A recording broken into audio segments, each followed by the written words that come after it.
Every kingdom in the land of Oo has a throne, and every throne has something underneath it that the person sitting on it would rather you didn't look at too closely. Tonight, we are going to look at it anyway. Not the wars everyone already knows about, not the mushroom war, not the lich, not the businessman in the iceberg. We are going all the way down into something quieter and in some ways more disturbing than any of that, because it doesn't live in ancient cosmology or catastrophic backstory. It lives in the everyday machinery of who rules Oo, how they got to rule it, and what they did and are still doing to keep the crown on their head. Adventure Time is, on its surface, a show about a boy and his dog wandering through a candy-colored world, solving problems for princesses. Underneath that surface is one of the most quietly ruthless portraits of political power that children's television has ever produced. Thrones seized through betrayal, kingdoms built by pacifying your own family with a drugged cupcake, a princess who orders a father to lock his infant daughter in a lantern for 14 years because the alternative was letting her burn down half of Oo, a butler who is, by every credible account the show gives us, more dangerous than most of the villains Finn and Jake ever fought, and who has been standing quietly in the corner of the throne room the entire time. Nobody in Oo got their crown clean. Tonight, we're going to find out exactly how dirty each one is. I want to start with the version of Oo that everyone already understands, because you need the surface clearly in view before you can appreciate how much is buried beneath it.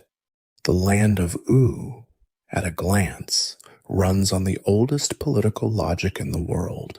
the logic of fairy tales, the logic your brain absorbed before you were old enough to question it.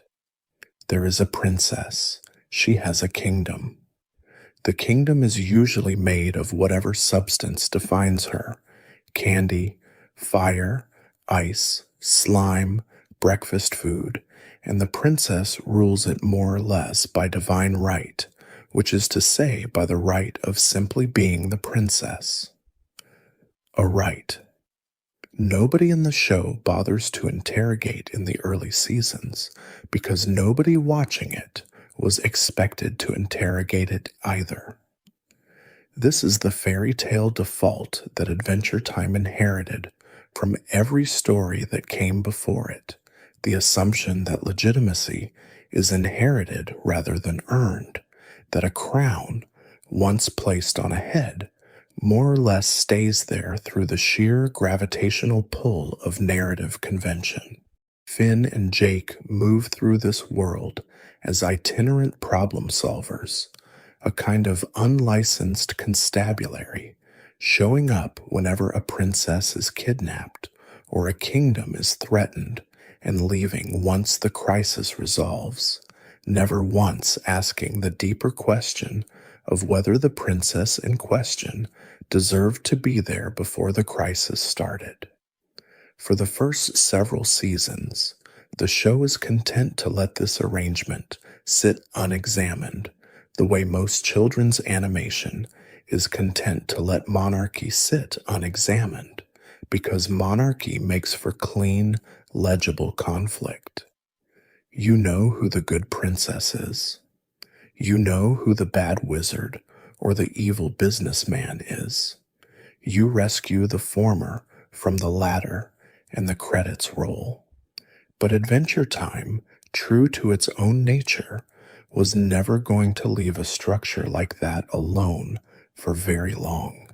It is a show that cannot resist looking underneath things,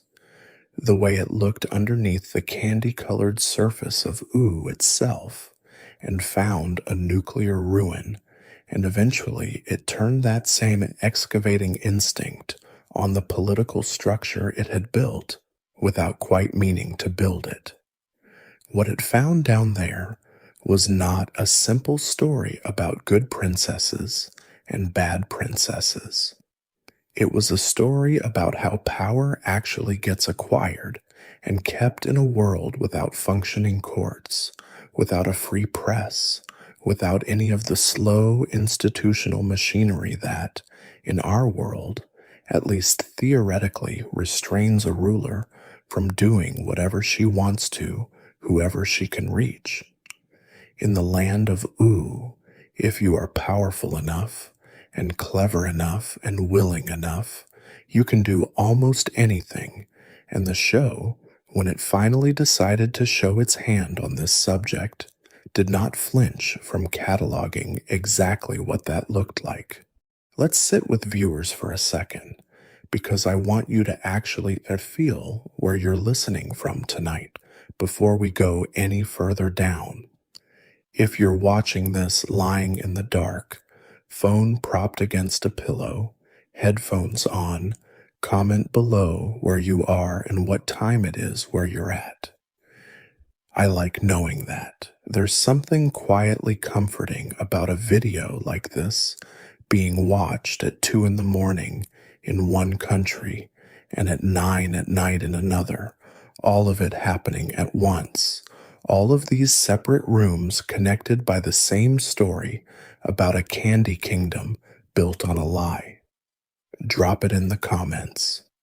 Then let's keep going, because we've barely started. The place to begin, if you want to understand how power actually works in the land of Ooh, is not with a villain. It's with Princess Bubblegum, because she is the character the show eventually reveals to be at the center of almost every rotten thing we're about to discuss. Not because she is evil in the way the Lich is evil, a cosmic force with no other setting. She is something more familiar and, in its own way, more unsettling, a genuinely brilliant, genuinely caring ruler who has, across the centuries of her reign, made a series of choices that any honest accounting would have to call authoritarian, and who has largely gotten away with it because the show frames her as the reasonable adult in a world full of children, monsters, and fools. Bubblegum is a scientist, an inventor, a diplomat, sometimes literally a surgeon,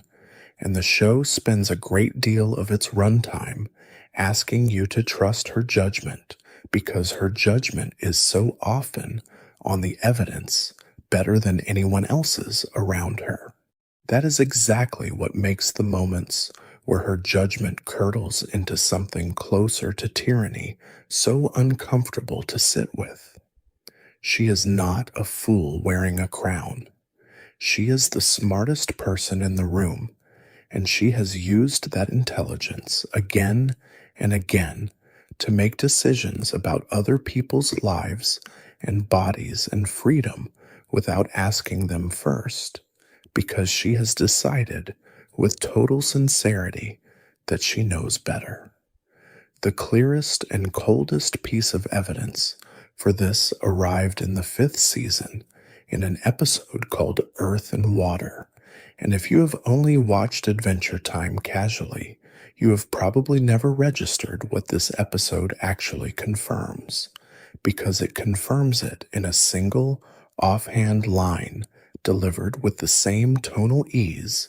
the show uses for a joke about eating a sandwich.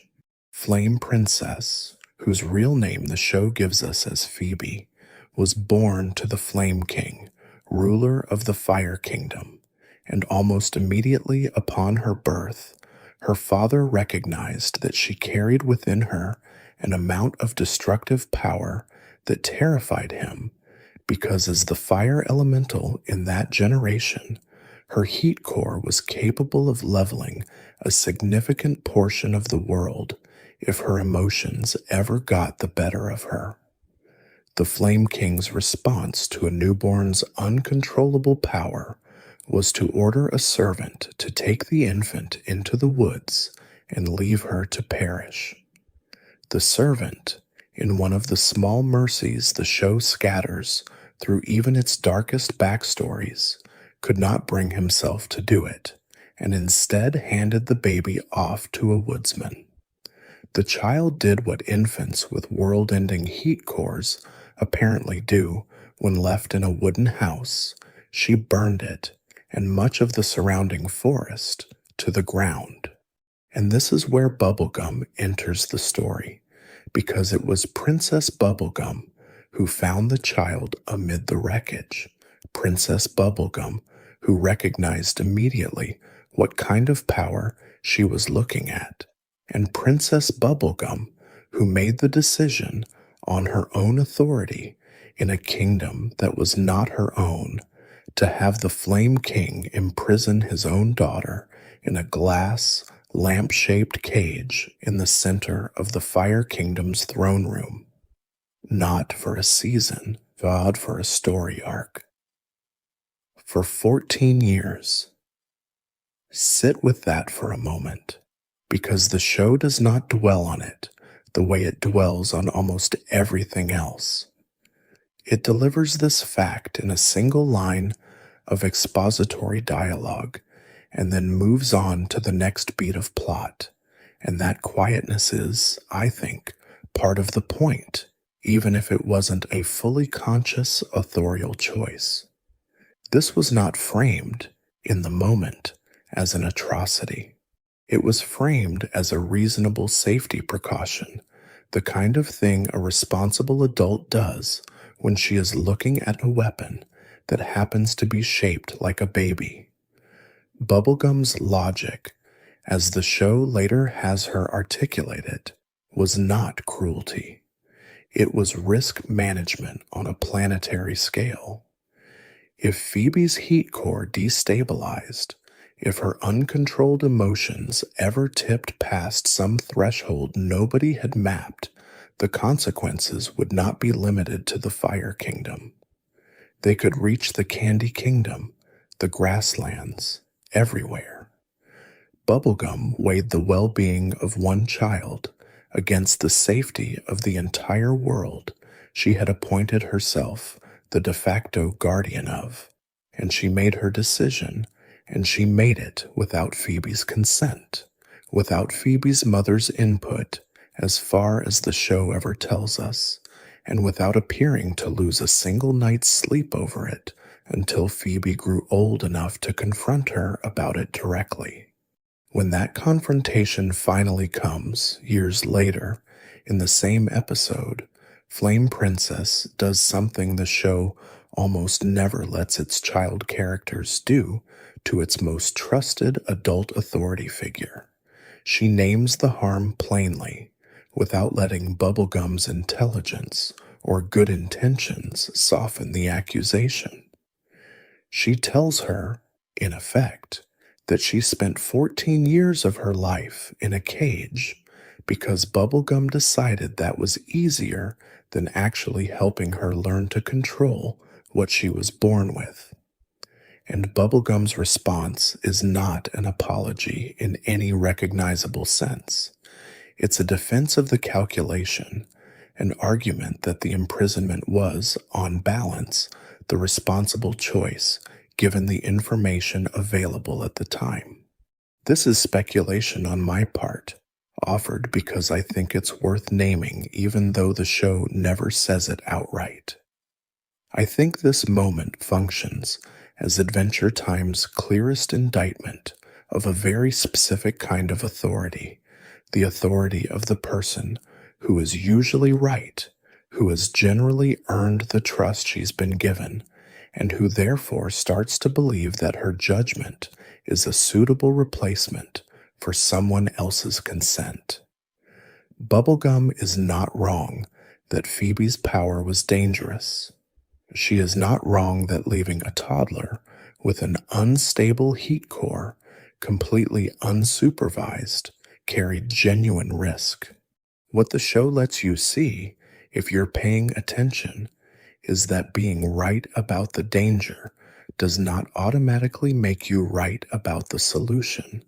and that the solution Bubblegum chose was the solution of someone who has never had to ask anyone's permission for anything in centuries of ruling a kingdom she built from scratch.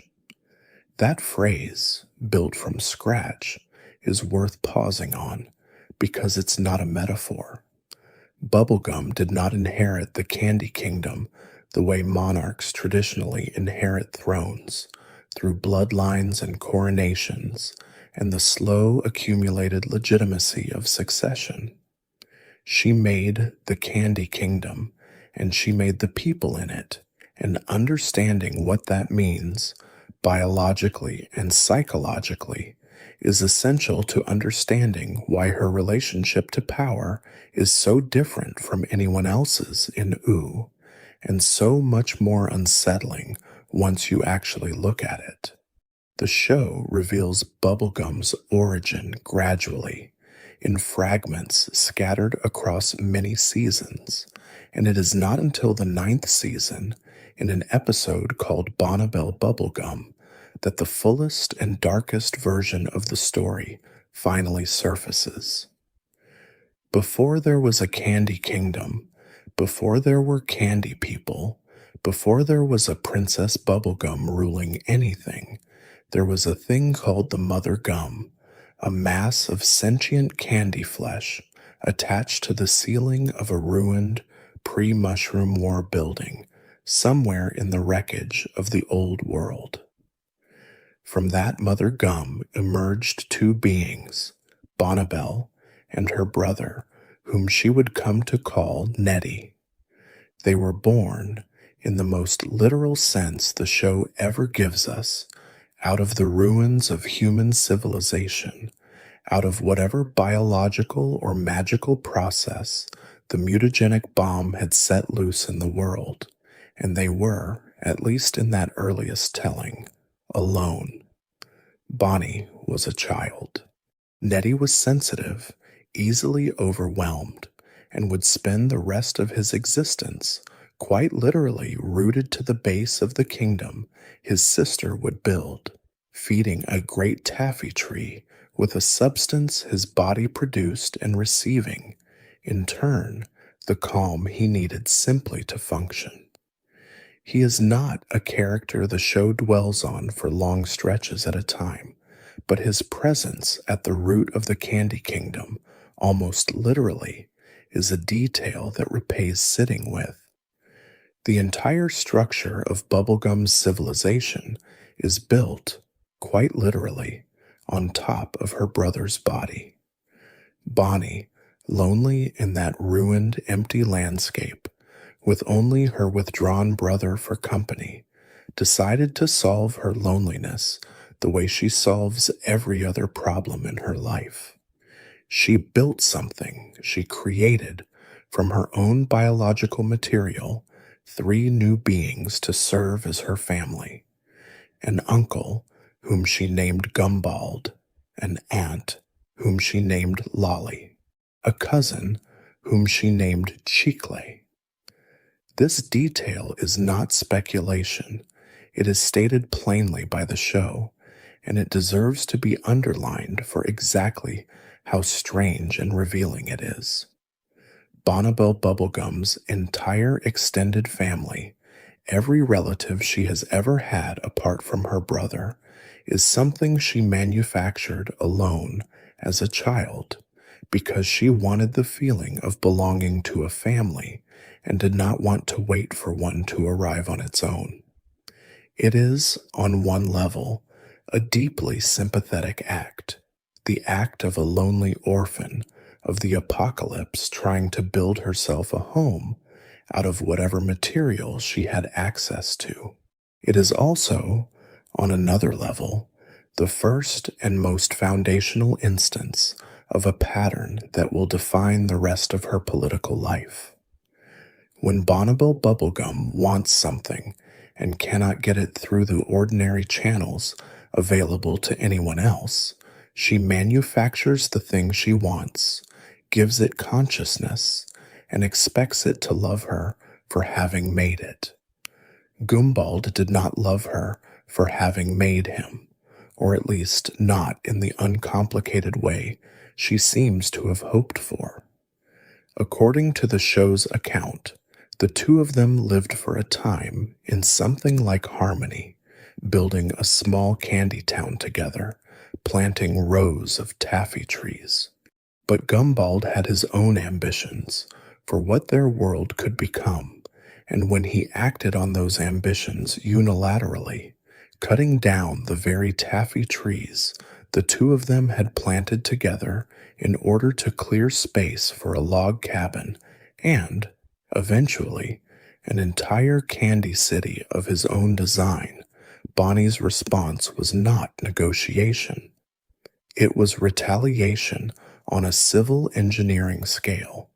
She detonated a butterscotch bomb on the exact site where Gumbald intended to build, flooding the land and creating what the show calls Lake Butterscotch, permanently foreclosing her uncle's ambitions by making the ground he wanted to build on physically uninhabitable.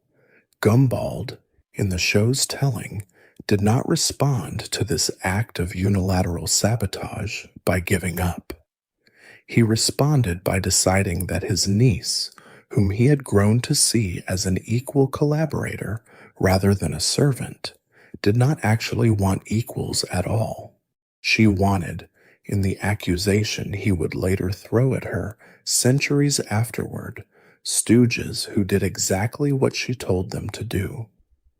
And so Gumbald devised a plan of his own, a chemical he called happy juice, engineered to strip away a person's complexity, their ambition, their capacity for disagreement, and replace it with docile, uncomplicated contentment, the same flattened emotional register the show shows us in minor background characters like Mr. Cream Puff. His plan was to slip it to Bonnie herself, to neutralize the niece who had just flooded his kingdom before he could build it, and to do it quietly enough that she would never know what had happened to her. Bonnie caught him. What the show gives us next is one of the more chilling images in its entire run, precisely because of how casually it is staged.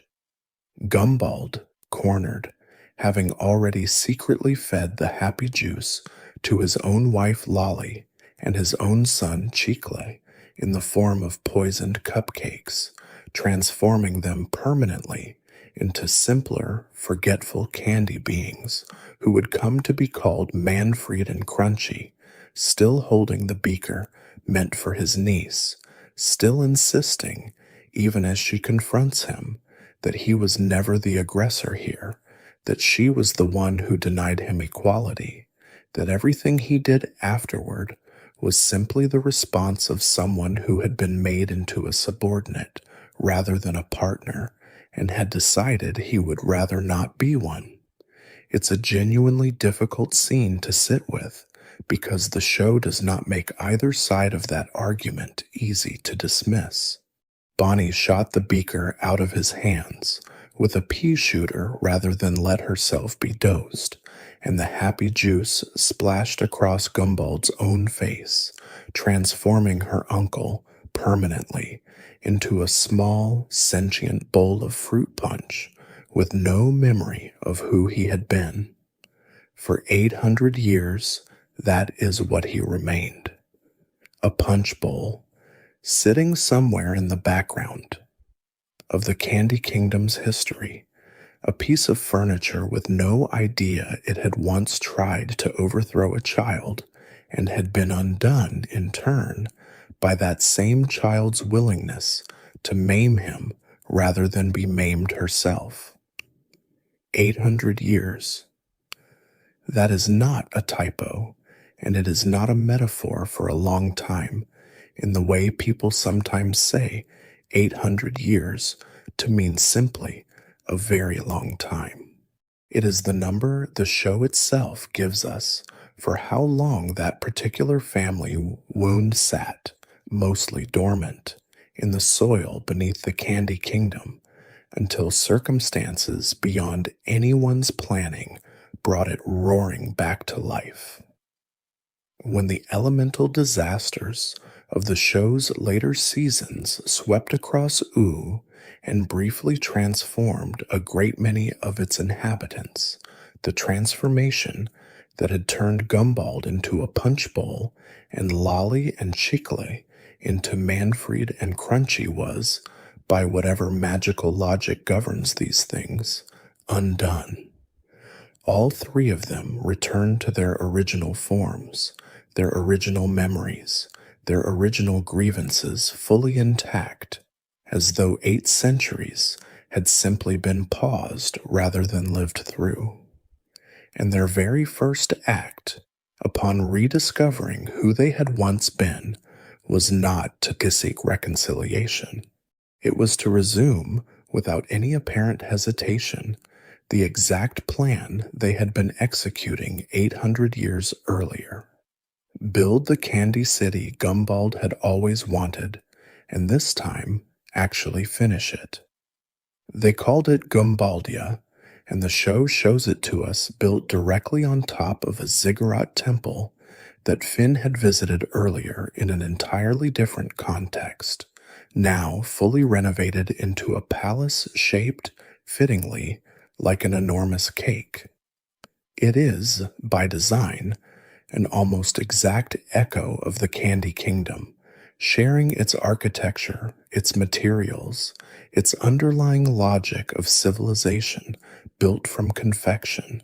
as though Gumbald had spent 8 centuries as an inanimate punch bowl questly rehearsing, somewhere in whatever passes for a punch bowl's unconscious mind, the exact city he intended to build the moment he got his body back. When Bubblegum learns of Gumbaldia's existence and its completion,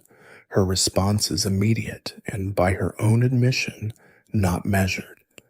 She does not attempt diplomacy first.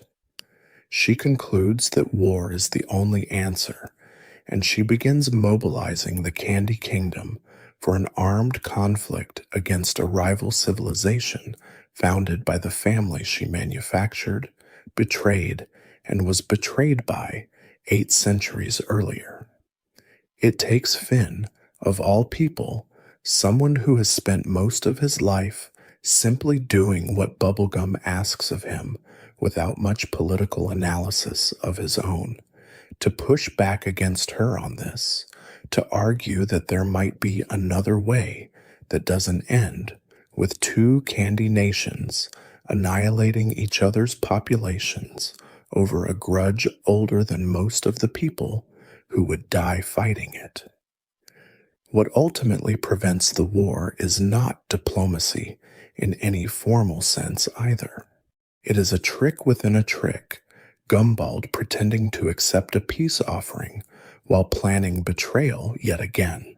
And it is Lolly, his own wife, the woman he poisoned into forgetting herself 800 years earlier, who finally ends the cycle by tripping him into his own happy juice a second time, reverting him back into a punch bowl, choosing, after everything, to side with peace rather than with the husband who never stopped choosing conflict over reconciliation.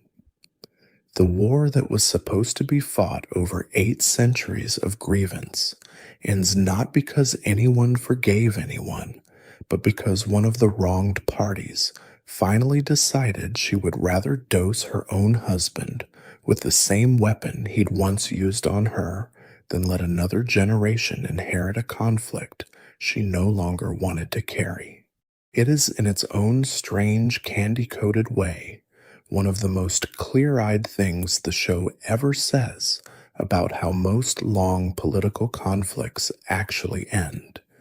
Not with justice, and rarely with forgiveness, but with someone deciding they are simply too exhausted to keep fighting and taking whatever exit is available, however imperfect. I want to be careful here, because it would be easy to tell this story as though Gumball is simply a villain and Bubblegum simply his victim, and the show is more honest than that framing allows.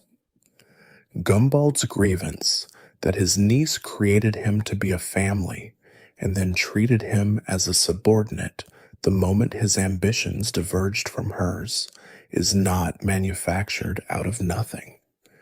Bubblegum did flood his kingdom before he built it. Bubblegum did make the initial decision, back when they were still just an aunt and uncle and cousin and niece figuring out how to be a family in a ruined world, to prioritize her own vision for what their small society should look like over his. What the show is doing in giving us this backstory 8 seasons into its run,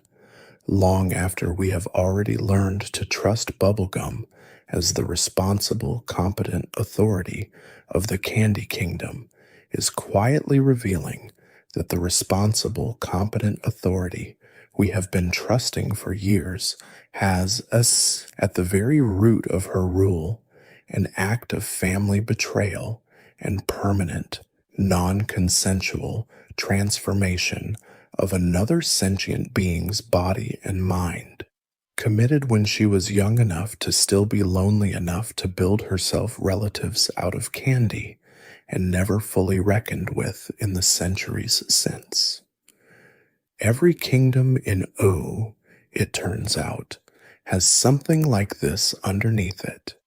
Bubblegum's kingdom simply happens to be the one the show lets us see most clearly, because Bubblegum is the character the show trusts us to have already grown to like. Which brings us, naturally, to the second kingdom Bubblegum built, and then, in a different way, abandoned, the earldom of Lemongrab. If Gumbaldia shows you what happens when Bubblegum's early, lonely attempts at family making curdle into open war, Lemongrab shows you something quieter and in some ways sadder, which is what happens when one of her creations simply comes out wrong,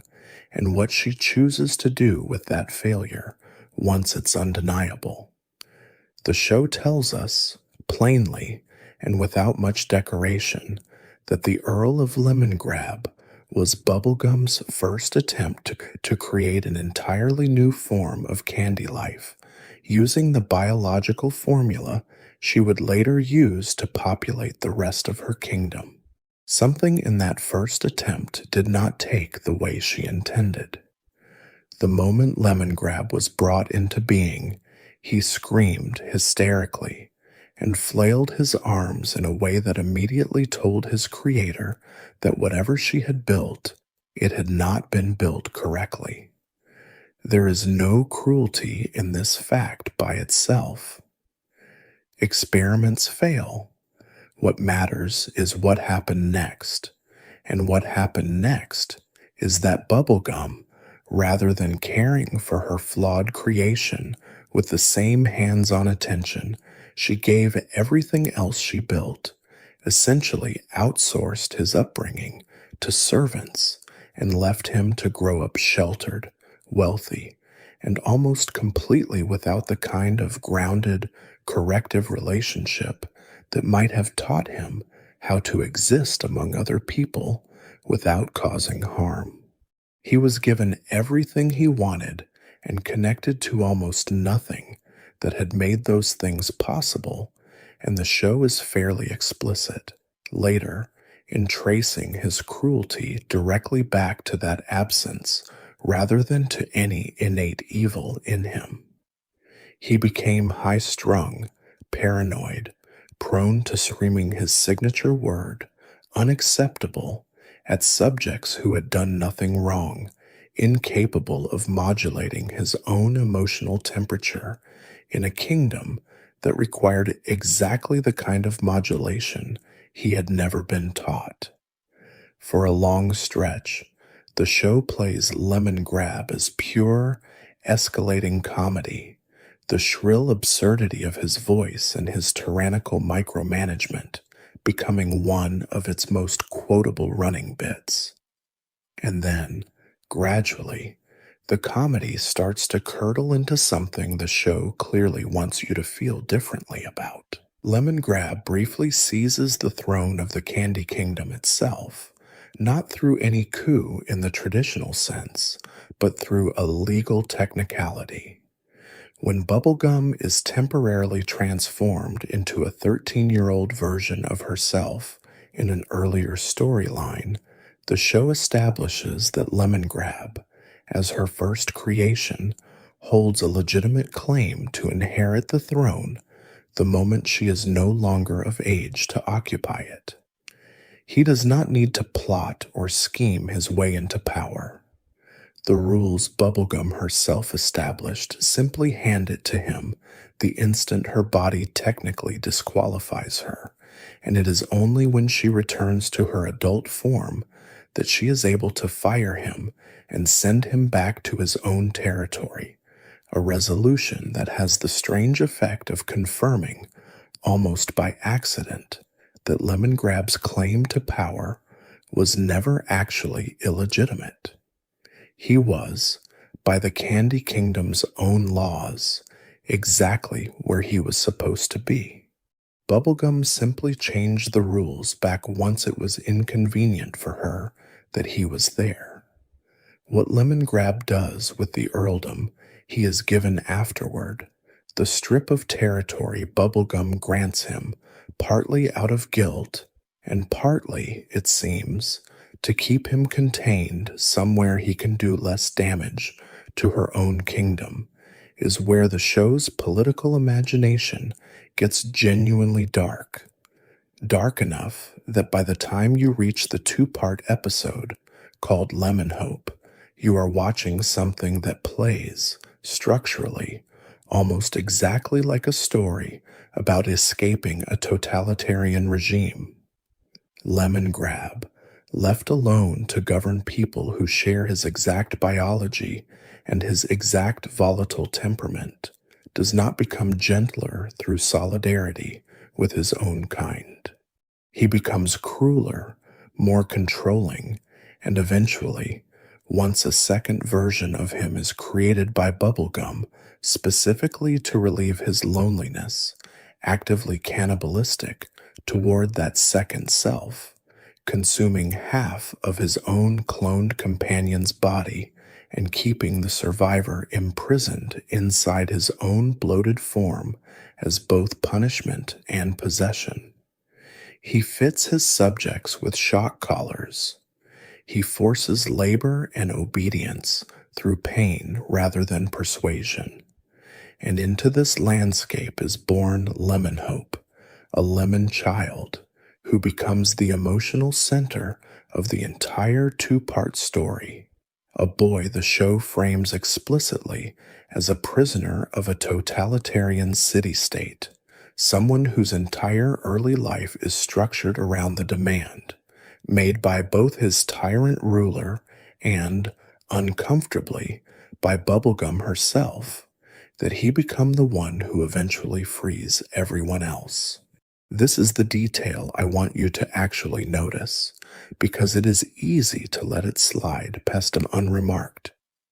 Bubblegum knows, throughout all of this, exactly how bad conditions in the earldom have become.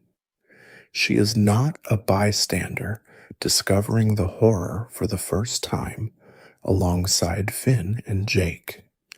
She has been aware of Lemon Grab's cruelty for what the show implies is a substantial length of time, and her stated reason for not intervening directly, not marching in with her own forces, and simply removing a tyrant she created and knows to be dangerous, is that doing so would violate various pacts and treaties she has in place with the earldom, agreements whose exact terms the show never specifies, but whose existence it insists on. Instead of intervention, her solution is to identify Lemon Hope specifically, tutor him personally, and quietly cultivate him into the instrument of his own people's liberation, effectively deciding that the correct response to a tyranny she helped create is to train a child from within that tyranny to overthrow it himself, rather than using her own considerable power to simply end it. Lemon Hope's own response to this plan, when the show finally lets him voice it, is one of the more genuinely radical statements in the entire series, delivered by a character the show otherwise treats as a somewhat comic figure. He resists Bubblegum's tutoring, resists the destiny being built for him without his consent, and at one point tells her plainly that his people set him free, and that free means he decides what he does, not them and not her. It's worth pausing on who the them and the her are doing double duty as in that sentence. He is refusing not only the tyranny of lemon grab, but the guardianship of bubblegum in the same breath, refusing to accept that being rescued from one authority's plan for his life obligates him to accept a different authority's plan instead. When Bubblegum, in a moment of frustration, refers to his resistance as unacceptable, the exact word Lemon Grab himself uses as a verbal weapon against his own terrified subjects, the show draws the parallel explicitly enough that no interpretation is required to see it. Bubblegum, without meaning to, without any conscious cruelty, has begun speaking to her supposed protege in the language of the tyrant she supposedly opposes. Lemon Hope runs, not toward Lemon Grab, not back into the system that imprisoned him, but away from both of the adults who have spent his entire life deciding what his freedom should look like on his behalf. He does, eventually, come back years older, having survived a shipwreck and a period of genuine independence. The show is careful to let him actually have before it brings him home again. And when he returns, it is on his own terms, playing a harp whose music becomes the literal instrument of the earldom's liberation, a detail that matters because it means the resolution of this entire arc is achieved by Lemon Hope's own choice and his own art rather than by either Bubblegum's tutoring or Lemon Grab's abuse. The harp's music is what finally reaches the second Lemon Grab clone, trapped inside his cannibalistic brother's body, prompting an act of sabotage from within that leads to both Lemon Grabs, original and clone, being destroyed in an explosion that, in the show's characteristically strange alchemy of comedy and grief, is somehow also the moment of the earldom's rescue. Bubblegum's response to the wreckage of her own experiment is not remorse in any extended or examined form. It is, characteristically, more creation. She gathers the remains of both lemon grabs, along with parts of various lemon people, and stitches together a third version, Lemon Grab 3, who somehow retains fragments of memory from both of his predecessors. A fusion. The show never explains mechanically and doesn't seem interested in explaining, because the point isn't the biology. The point is that Bubblegum's answer to the failure of one of her creations, and to the suffering that failure caused an entire population of sentient beings for years,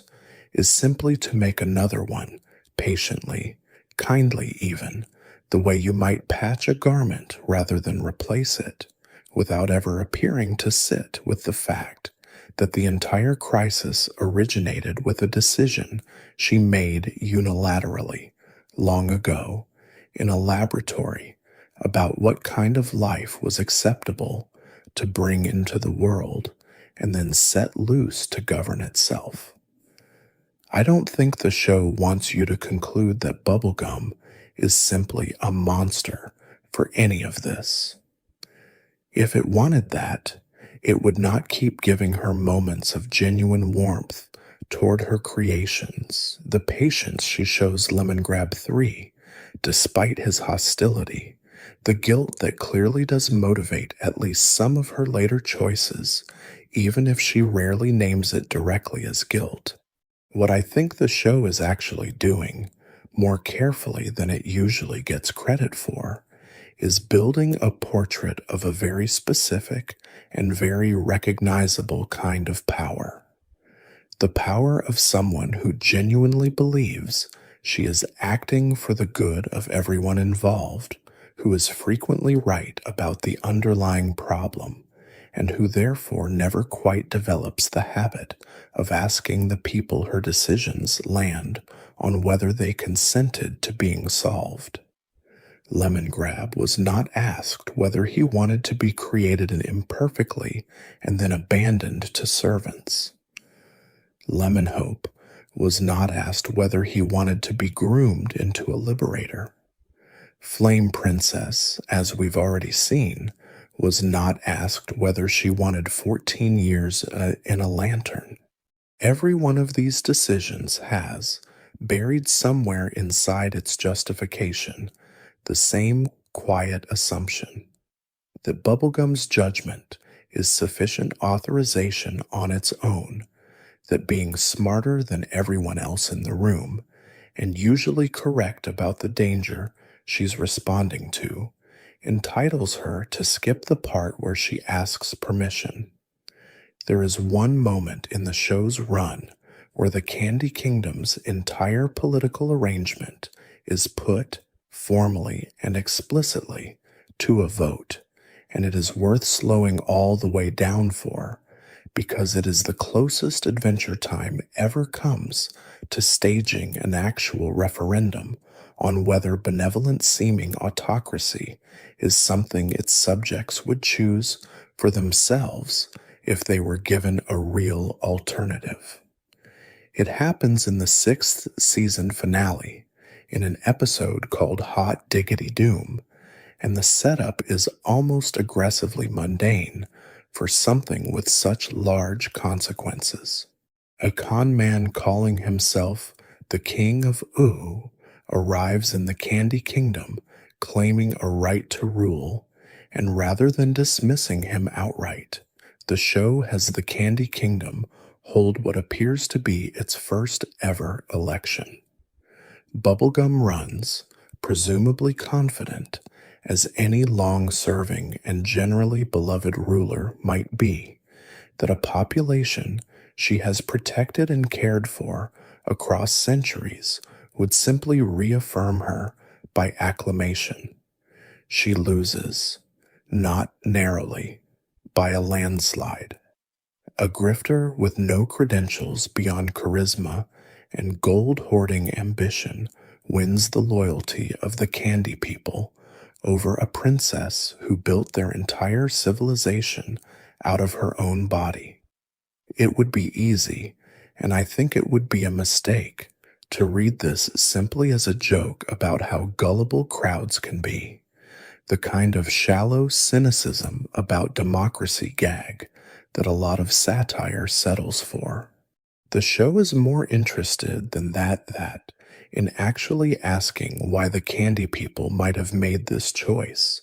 and while it never gives you a full courtroom-style accounting of their reasoning,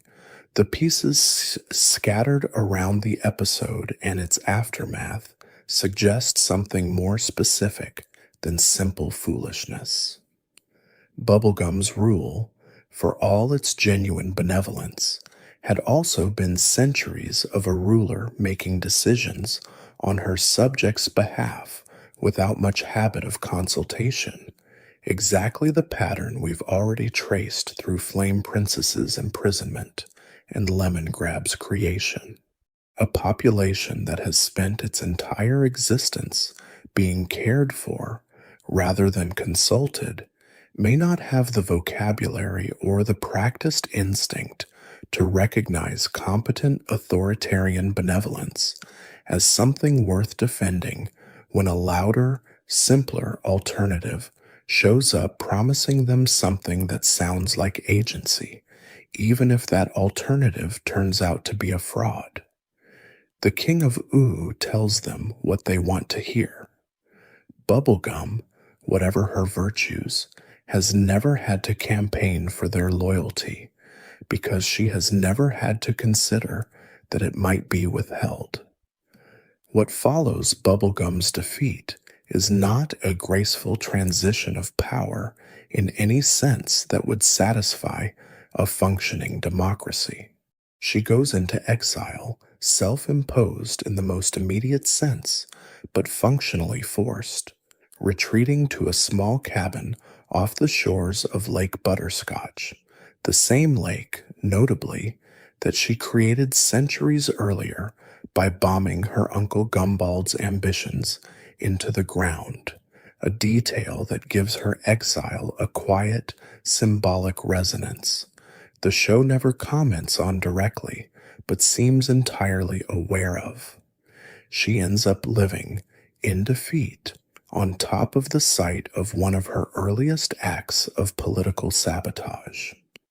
The King of Ooh, meanwhile, does not govern with anything resembling her competence. He is, across the episodes that follow, shown to be vain, greedy, willing to exploit the Candy Kingdom's most vital resources for personal enrichment, and generally far worse at the actual mechanics of ruling than the woman the population just voted out. Marceline, visiting the Candy Kingdom unaware that anything has changed, discovers the new ruler asleep in Bubblegum's old bed, dressed bizarrely in a nightgown that mimics Bubblegum's own silhouette, an image that plays as absurdist comedy on its surface and, underneath that, as something close to a small horror story about what it looks like when a fraud tries on the shape of legitimate authority while everyone who might object is simply gone. The Candy Kingdom's population, having chosen this man freely in a real election over the ruler who built their entire civilization, eventually turns against him too, once his greed becomes impossible to ignore, even from within the comfortable ignorance of being governed.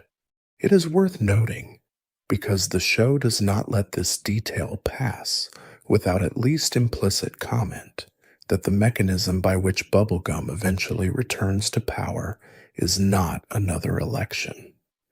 It is a popular uprising, the candy people rising against the King of Ooh's mismanagement and effectively restoring Bubblegum through force of collective will rather than through the ballot box that had, only a season earlier, rejected her. This matters, I think, because it suggests something quietly pessimistic about the show's actual assessment of formal democratic process as a solution to the problem of benevolent autocracy. The one time the Candy Kingdom tries voting as an alternative to inherited or self-appointed rule, the electorate chooses badly, badly enough that they need an entirely different mechanism, an uprising rather than a ballot, to correct the mistake. The show does not conclude from this that democracy is worthless, but it also declines to conclude that democracy is automatically wiser than the alternative it replaced. What actually restores order is not a system. It's the population's direct, unmediated reaction to lived conditions becoming intolerable, the oldest and least orderly form of political correction there is. Bubblegum's return to power, once it happens, is treated by the show with something closer to relief than triumph, And I think that relief is worth sitting with critically rather than simply accepting at face value the way the narrative seems to want you to. The show has just spent an entire arc demonstrating that its most trusted and competent ruler can lose the confidence of her own people in a fair vote, can be replaced by someone dramatically less qualified, and can only be restored through an uprising rather than through winning back that confidence through the actual mechanism of consultation an election represents. And yet the emotional register of her return is uncomplicated gladness. The show inviting you to be happy that the right person is back in charge, without asking you to sit any longer with the uncomfortable fact that this is the second time in the series that Bubblegum's authority has been demonstrated to rest on something other than the ongoing, freely given consent of the people she rules. The first time, with Gumbald and Lolly and Chicley, her authority rested on having created the people in question and having outmaneuvered the one who challenged her. The second time, with the entire Candy Kingdom, her authority rests, once the votes are actually counted, on having lost and having needed a crowd's anger at someone else to get her seat back. None of this, I want to be clear, is offered by the show or by me in walking you through it as an argument that Bubblegum should not be ruling the Candy Kingdom. She is, by essentially every measure the show gives us, dramatically more competent, more caring in her long-term intentions, and more capable of actually protecting her people than either the King of Ooo or the various tyrants scattered elsewhere across Ooo's other territories. But competence and caring intention are not the same thing as legitimacy freely granted and continuously renewed, and Adventure Time, in this particular arc, quietly declines to pretend otherwise. It shows you a benevolent ruler who loses an honest election, and it shows you that losing that election changes nothing structural about how she governs once she gets the throne back.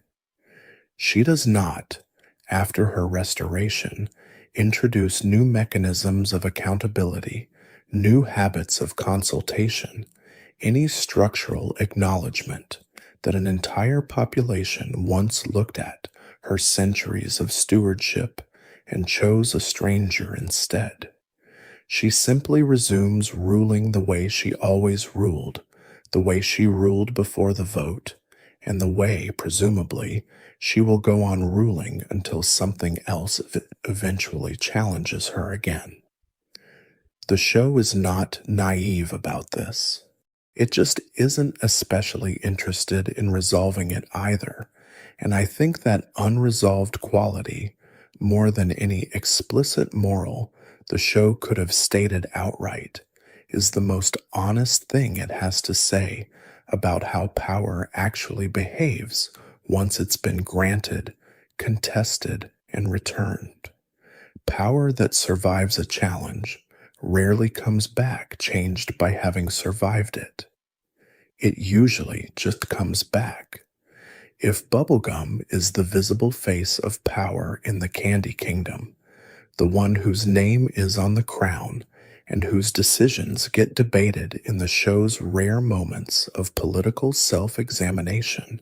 there is another figure standing just behind her in nearly every important scene across the entire series, whose power the show never asks you to examine directly at all, because it has spent years training you to see him as comic relief. That figure is Peppermint Butler, and I want to walk through exactly what the show actually tells us about him, plainly, without embellishment. Because once you line the facts up next to each other, rather than encountering them scattered one gag at a time, across a decade of episodes, the picture that emerges is genuinely unsettling, and it says something important about how hidden governance actually functions in OO.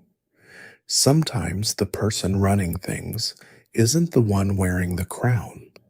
Sometimes it's the small, polite figure standing quietly by the throne, whom everyone has decided not to ask too many questions about.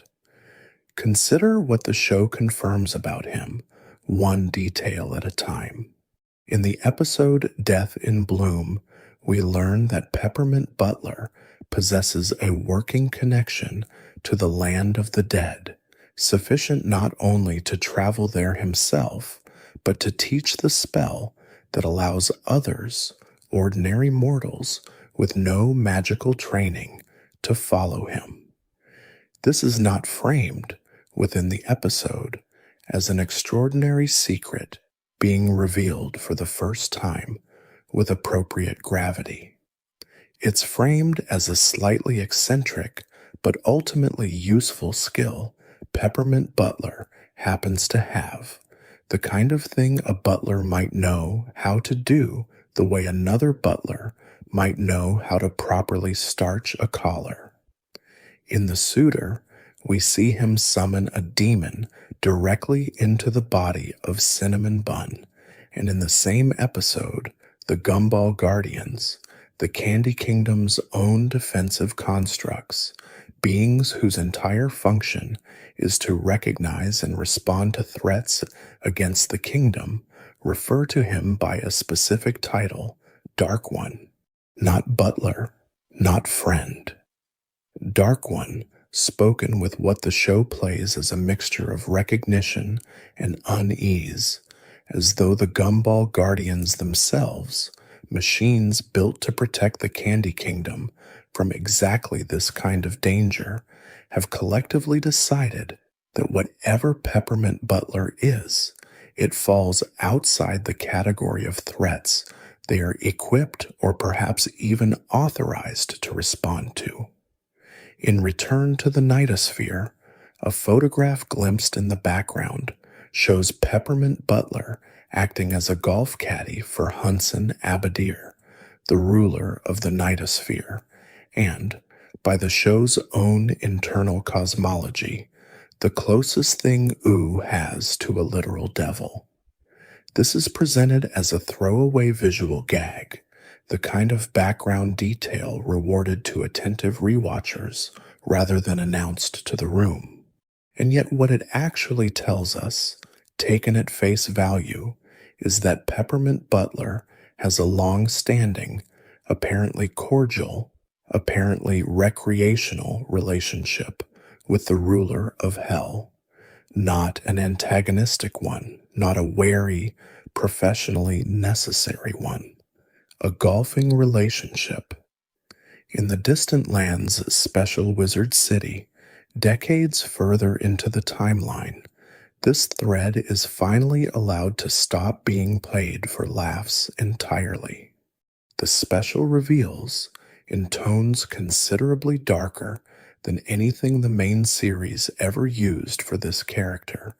that Peppermint Butler is connected to something called the Second Age of Terror,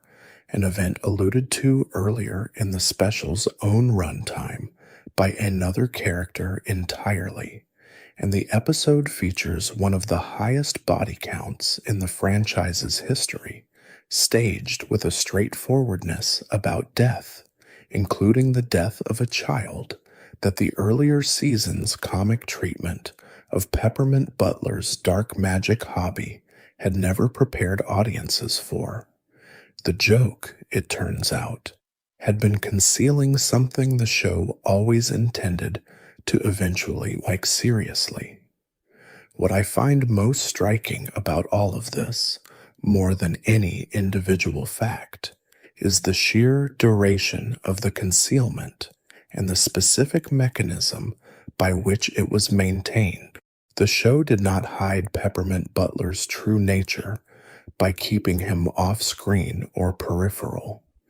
It hid it by keeping him constantly on-screen, constantly useful, constantly deployed as a small, dependable, faintly comic presence at Bubblegum's side, present at council meetings, present at diplomatic functions,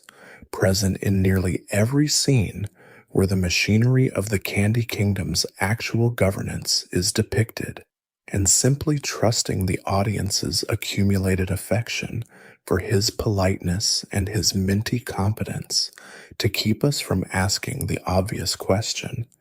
what precisely does a butler need a working relationship with the Lord of the Nightosphere for? What does a servant of a nominally secular, science-governed kingdom need a functioning connection to the literal underworld for, sufficient to teach the spell to strangers, sufficient to be recognized and named by the kingdom's own automated defenses as something categorically different from everyone else standing in that throne room? There is a piece of speculation I want to offer here plainly, labeled as speculation because the show never confirms it outright, though I think the accumulated evidence points toward it strongly enough to be worth voicing rather than leaving unsaid. Bubblegum's entire governing style, as we've already traced across Gumbaldia and Lemongrab and Flame Princess's imprisonment, depends on her ability to solve problems quickly, decisively, and frequently outside the boundaries of what her subjects would consent to if actually consulted. A ruler who operates that way, across centuries, in a world full of demons and liches and cosmic entities capable of erasing entire kingdoms, plausibly needs access to capabilities that a candy kingdom built on science and biology alone cannot provide. Peppermint Butler, in this reading, is not simply Bubblegum's servant. He is her insurance policy, the resource she can quietly call on when the problem in front of her exceeds what genetics and chemistry can solve, and his presence in nearly every important scene across the entire run of the show, always slightly in the background, always slightly too calm about things that should alarm him, starts to look less like comic relief staffing and more like the placement of a contingency plan that the writers simply never had to explain because nobody watching thought to ask why it was there. I want to be honest about the limits of that reading, though, because the show also gives us genuine, uncomplicated evidence of Peppermint Butler's loyalty to Bubblegum specifically, evidence that resists any interpretation of him as simply a threat she has failed to notice or a danger operating independently of her interests. He is consistently the character who calls Finn and Jake when Bubblegum is in trouble. He is consistently protective of her well-being in small, unglamorous ways the show never dramatizes, but consistently includes, whatever the veil of shadows might be, a name that surfaces in less reliable corners of fan discussion rather than in the show itself, and which I want to flag clearly as unverified speculation rather than confirmed canon. The show's own confirmed material never suggests that Peppermint Butler's dark magic hobby and his loyalty to the Candy Kingdom are in tension with each other. If anything, the opposite seems true. Whatever he does in the land of the dead, whatever understanding he has with the ruler of the Nightosphere, appears to function entirely in service of protecting a kingdom whose actual princess would probably be horrified, or at minimum extremely curious, if she ever asked him directly what all of it involved, and that, more than any specific horror the show ever attaches to him, is the detail I keep coming back to. Peppermint Butler may be the single character in the entire land of Ooh who holds more raw capability for harm than anyone sitting on any throne, and the reason nobody has ever had to reckon with that fact politically is the same reason so much real power goes unexamined in any system. He has simply never asked for the crown. He has only ever asked to keep serving the person who already has one. And a threat that never asks for recognition is, structurally, the hardest kind of threat for any system of accountability to ever notice, let alone restrain. Let's go back to the Fire Kingdom now, because Flame Princess's imprisonment, as brutal as it is, turns out to be only one layer of a political history that gets bloodier the further back you trace it. And I think you need the fuller picture to understand exactly what kind of throne she eventually inherits, and exactly how little peace even comes with inheriting it. The Flame King, Phoebe's father, is not simply a paranoid ruler who overreacted to a dangerous infant. The show establishes, in the episode Ignition Point, that his own path to the throne involved fratricide. He killed his own brother, the father of his niece and nephew, Furnius and Torcho, specifically in order to claim the crown for himself. This is not a rumor whispered by unreliable characters. It's a fact the show confirms directly, delivered in the context of a plot where Torcho and Furnius, having grown up in the shadow of their murdered father and their usurping uncle, ultimately attempt something close to a counter-coup of their own, staging what Flame King interprets, with some justification, as a conspiracy against his life. His response to being confronted with evidence of their plotting is to demand their execution for treason, treating the attempted correction of his own original crime as though it were the more serious offense. The Fire Kingdom, in other words, is a throne built on a murdered brother, currently occupied by the murderer, who is in turn imprisoning his own daughter for the crime of being powerful, while simultaneously trying to have his niece and nephew executed for the crime of resenting him for killing their father. This is not a kingdom with an occasional bad actor complicating an otherwise stable system. This is a kingdom where violence against family members appears to be the primary mechanism by which the throne actually changes hands, generation after generation, with each new occupant inheriting both the crown and the specific grievance of whoever they stepped over to get it. Flame Princess's own rise to power follows this exact pattern rather than breaking from it, even though the show frames her ascension as a moral victory rather than as one more turn of the same wheel. When she finally learns the full truth of her own imprisonment, that her father caged her not simply out of paranoid caution, but, as the show reveals with a slightly uglier motive layered underneath the caution, out of fear that she would grow strong enough to overthrow him, exactly the fear a man who murdered his own brother for the throne might reasonably project onto a daughter with even more raw power than he ever had. She and her ally Cinnamon Bun march directly to the Fire Kingdom and depose him. The specific detail the show insists on including here is almost too clean to be an accident. They lock Flame King in the very same lantern-shaped cage he once used to imprison her,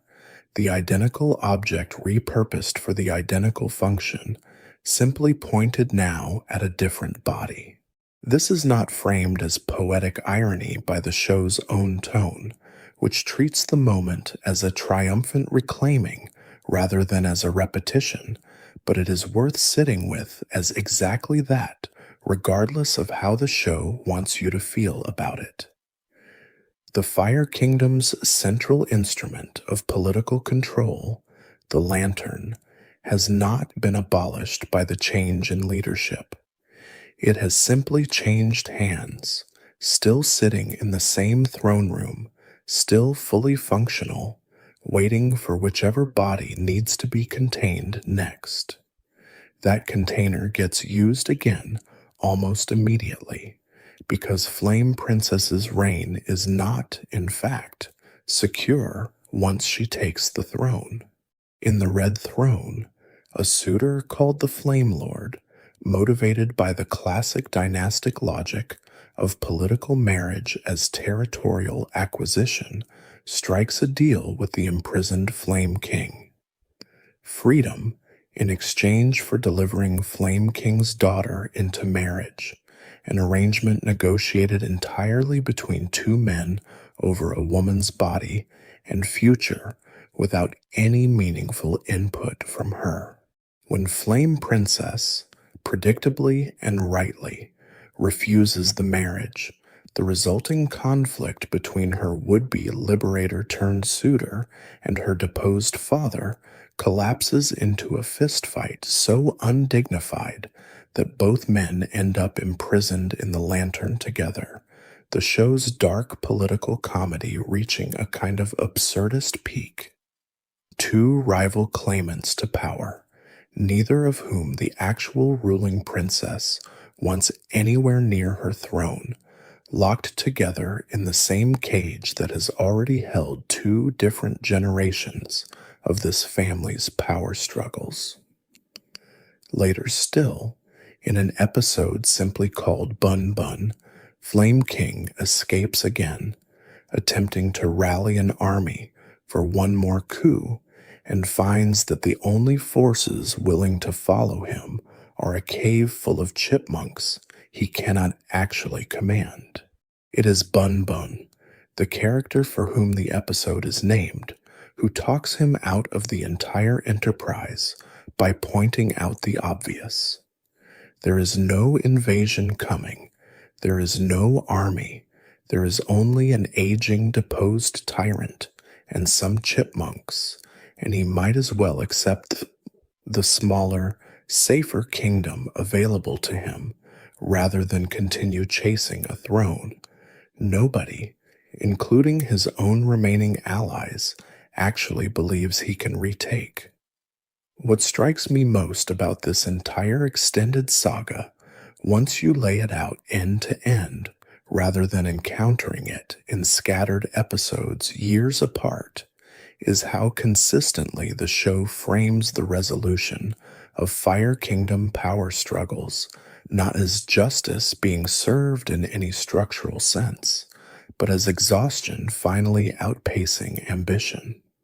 Flame King is never tried for the fratricide that put him on the throne. He is never held accountable in any formal sense for imprisoning an infant for 14 years or for ordering her death as a newborn before that. He simply runs out of options, runs out of allies, runs out of the raw capacity to keep contesting a throne he no longer has the strength to hold, and the show, with what I think is a kind of clear-eyed mercy that doesn't excuse him so much as decline to punish him further, lets him settle for chipmunks and a cave rather than demanding some grander act of reckoning. Flame Princess, for her part, does eventually get something like peace with him, visiting him in his diminished later role as self-appointed Chipmunk King, working through at least some of her grievances in conversation rather than through further imprisonment. But the show is careful in these later scenes never to pretend that conversation constitutes closure for what he did to her. He offers her something that plays in the moment, almost like forgiveness on his part. telling her he forgives her for the years of conflict between them, and the show lets that land as exactly the kind of hollow, self-serving absolution it actually is. A man who tried to have his own daughter killed as an infant, framing his acceptance of her as the magnanimous gesture in their relationship. Still, even in diminishment, unable to fully see the shape of what he actually did. There is also, running underneath all of this, a betrayal that belongs specifically to Flame Princess's own reign rather than to her father's legacy, and it deserves mention because it shows that the violence embedded in the Fire Kingdom's politics did not end simply because a more sympathetic ruler finally took the crown. An admirer of hers, hoping to force his way into a marriage that would grant him access to her throne, conspires with Flame King during one of his escapes to stage a coup against his own daughter, and the plot only works because Flame Princess's own handmaiden, Ursula, someone close enough to her to administer poison undetected, secretly weakens her powers from the inside, trading her princess's safety for whatever promise the conspirators offered her. Flame Princess survives it, with Cinnamon Bun's help, but the detail matters because it confirms something the show has been quietly demonstrating across every kingdom we've looked at so far. Proximity to a ruler is never, by itself, evidence of loyalty. The person closest to your throne, the one with the most intimate access to your body and your routines, is often exactly the person best positioned to end your reign the moment someone offers them a better deal. Bubblegum has Peppermint Butler, whose loyalty seems, as far as the show ever shows us, to be genuine. Flame Princess had Ursula, whose loyalty was not. The difference between those two outcomes is not something either princess could have controlled through vigilance alone. It is, in both cases, closer to luck than to any structural safeguard the show ever bothers to invent, because the land of Ooh, for all its magic and candy and cosmic entities, has never developed anything resembling an actual system for verifying whom, among the people standing closest to power, can actually be trusted with it. There is one more kingdom left to walk through before we start pulling all of this together, and it's the strangest one because it isn't really a kingdom in the sense the others are. It's a dimension. The Nightosphere is the land of Ooh's closest analog to a literal hell, ruled by Hunson Abadir, a being the show identifies plainly as deathless, ancient, and, in his own self-description, completely evil, though the show also gives you enough evidence to wonder whether that self-description is entirely accurate or whether it's a role he's settled in to the way a person can settle into a reputation long after the specific reasons for it have stopped mattering. What I want to focus on here is not Hunson's cruelty in the abstract, which the show establishes clearly enough across multiple episodes, souls consumed, victims left in states the show describes as worse than death, an entire population of demons kept, by his own design, in a condition of what one source close to the material calls perpetual chaos. What I want to focus on is the single political fact that makes the Nightosphere relevant to everything we've traced so far. Hunson does not actually want to keep ruling it, and the person he has decided should take over is his own daughter, whether or not she has ever agreed to accept the job. This dynamic surfaces explicitly in the episode Daddy's Little Monster, where Hunson's entire scheme, dressing up his manipulation as reconciliation, as a father simply wanting a quality time with an estranged daughter, turns out to have a specific, self-interested goal underneath it. He wants Marceline to take the Nightosphere amulet, the object that grants its wearer the ability to rule and to feed on souls, specifically so that he can retire from the responsibility of ruling hell himself. This is, in its own way, one of the more unsettling pieces of succession politics in the entire show, precisely because of how ordinary its underlying shape is. A parent who built something, who has grown tired of maintaining it, decides that the correct solution is to hand the entire enterprise to his child, packaged as an honor, as a natural inheritance, as evidence of how much he trusts her, when the actual content of the offer is closer to abdication of a burden he no longer wants to carry himself. Marceline does not want it. She has spent the better part of her existence trying to establish an identity separate from her father's legacy, the vampire queen rather than the demon prince, and the show frames her refusal of the Nightosphere throne again and again across multiple episodes as one of the more consistent through lines of her entire characterization. Whatever else she becomes, she is determined not to become the thing her father has decided she should inherit. What makes this worth including alongside the Candy Kingdom and the Fire Kingdom and the Earldom of Lemongrab is the contrast it draws out by comparison. Every other succession crisis we've examined tonight involves someone actively fighting for a throne nobody is offering them freely. Gumbald plotting for centuries, Lemongrab exploiting a legal technicality, Flame King murdering his own brother, the King of Oo running an opportunistic campaign against a sitting princess. The Nightosphere inverts that entire structure.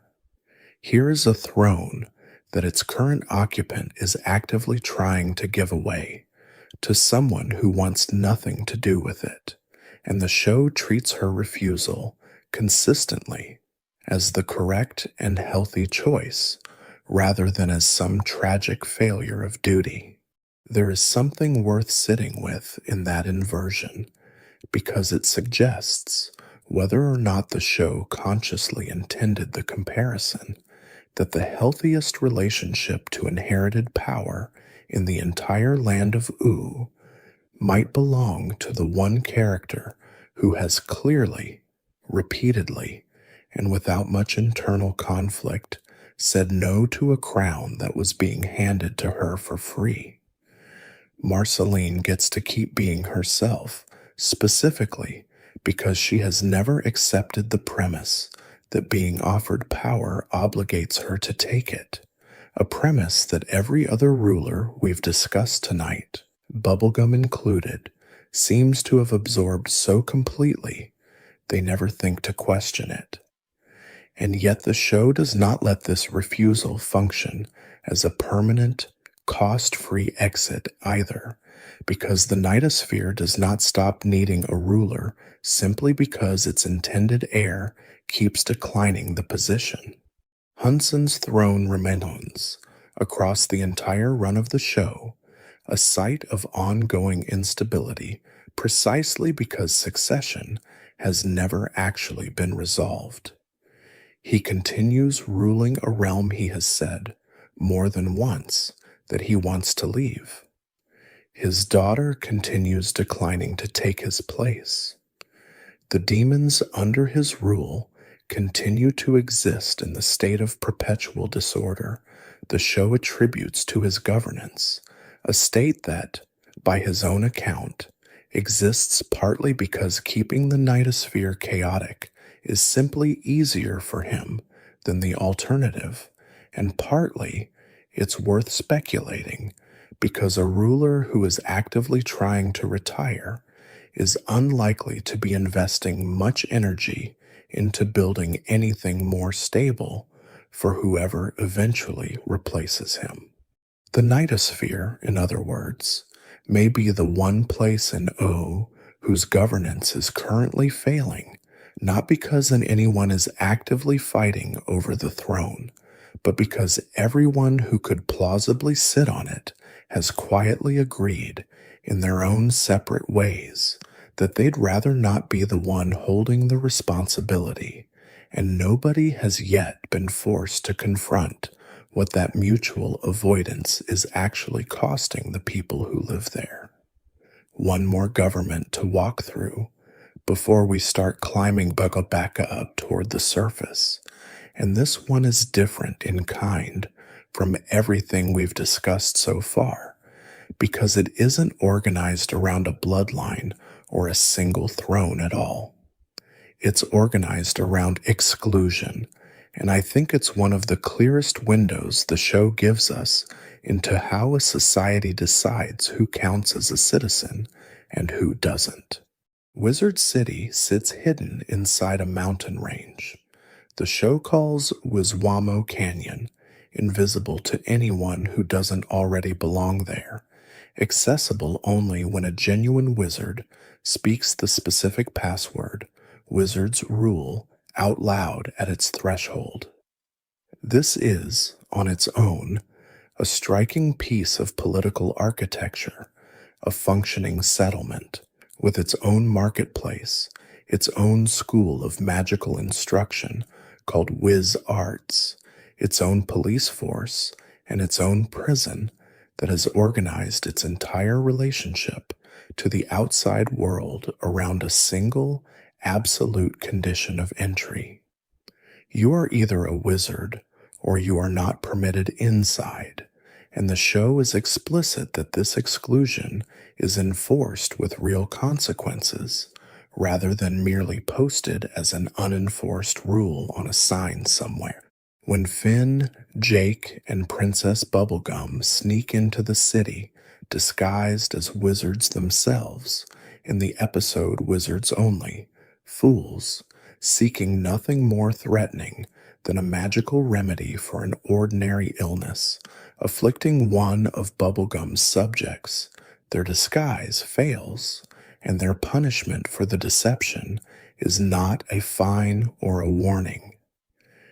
It is imprisonment, negotiated away only when Bubblegum reveals her own identity as ruler of a neighboring kingdom and appeals, ruler, to the city's own authority, the Grand Master Wizard, for release. That authority is worth pausing on, because he represents a form of governance the show hasn't shown us anywhere else in OO, a megocracy, a system where legitimacy to rule derives not from bloodline, not from creation, not from popular vote, but from the simple, categorical possession of magical ability, treated as though it were a kind of citizenship test more rigid than anything Bubblegum's scientific, secular candy kingdom would ever impose. The Grand Master Wizard is shown enforcing his city's exclusionary rules with what the show plays as a mix of comic pettiness, his well-documented fondness for cats occasionally distracting him from actual governing duties, and genuine unbending severity when the rules are actually tested. He transforms rule breakers who attempt to abandon official contests into cats outright, a punishment that reads, structurally, as something close to a formal legal penalty rather than an improvised whim, suggesting an established body of magical law that the show never bothers to write out for us, but clearly assumes exists. What makes Wizard City politically interesting rather than simply a quirky setting for one-off adventures, is the specific friction it generates with Bubblegum's own governing philosophy, a friction the show stages directly in Wizards Only, Fools, through Bubblegum's own stated skepticism. She refuses, for much of that episode, to acknowledge that magic is real at all, insisting on treating her subject's illness through conventional medicine, even as the evidence for a magical solution accumulates around her, a piece of characterization the show frames with an irony it clearly intends you to notice. The ruler of a kingdom populated by sentient candy people, herself brought into existence by a process that has no scientific explanation the show has ever bothered to fully rationalize, insists on a rigidly materialist worldview that refuses to grant magic the same legitimacy she extends to her own laboratory-built biology. Wizard City, in this light, functions as something like a rival civilization organized around the exact category of power that Bubblegum's entire governing identity is built on denying, and the show's decision to have her humiliated and briefly imprisoned there, forced to strip off a disguise and beg for release from an authority that does not answer to her, reads as a small but pointed demonstration that her competence and her judgment, however formidable inside the borders of her own kingdom, carry no automatic weight the moment she crosses into a system organized around principles she has spent her whole reign refusing to take seriously. It's worth noting, too, that Wizard City's own legitimacy is never actually interrogated by the show the way Bubblegum's or Flame King's or Gumbald's is. Nobody within the narrative ever asks whether excluding non-magical beings from an entire settlement on pain of imprisonment is itself a form of the same unaccountable, unconsented to authority we've spent this entire journey examining elsewhere. The show simply presents Wizard City's exclusionary law as an established fact of the world, the way you might present a mountain range or a river, something that exists prior to any character's ability to question it rather than something built, at some point, by someone, for some purpose, the way every other government in Oo was demonstrably built by someone, for some purpose, usually a purpose that benefited its builder more than anyone else. This is speculation, offered as speculation because the show never confirms it, but I think it's worth naming plainly. Wizard City may be the one government in Oo that has successfully avoided the kind of scrutiny every other kingdom eventually receives, not because its governance is any more just, but simply because the show has never chosen to give it an origin story. Every kingdom we've examined tonight became vulnerable to moral examination the moment the show revealed how it was founded, who was betrayed to build it, whose body was used, whose consent was skipped. Wizard City has no founding myth the show has ever bothered to give us. It has only ever existed as it currently is, fully formed, rules already in place, and there may be no better illustration anywhere in this entire investigation of how easily a system escapes accountability simply by never having its origin story told. There is one more government we need to visit before we start climbing back toward daylight, and it's the one that took the show longest to reveal, tucked away in a mini-series that aired during the 7th season called Islands, sent Finn and Jake Sailing far from the mainland of U, they'd spent 6 seasons exploring toward a cluster of small land masses where, for the first time in the entire series, Finn discovers that he is not, in fact, the last human being alive. What he finds there is not a refuge in any simple sense. It is a functioning state, 1,000 years deep in its own separate history,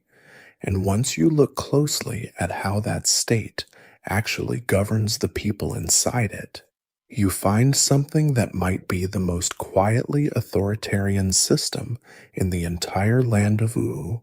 precisely because it wears the face of maternal care rather than the face of a crown. The founding story, as the show reveals it, begins with a group of human survivors fleeing the mainland after the Mushroom War, arriving at a small chain of islands and making a decision that would define everything that came after. Rather than risk the dangers of the transformed, monster-filled, magic-soaked world their species had helped destroy, they would seal themselves off entirely, building their community around isolation as a founding principle rather than as a temporary emergency measure. Over the following 1,000 years, that principle hardened into infrastructure or structure. The founders, as the show calls the earliest settlers, built an enormous robotic guardian specifically to prevent anyone from entering the islands from outside, and, just as importantly, to prevent anyone from leaving. Not everyone within that founding generation agreed with the plan.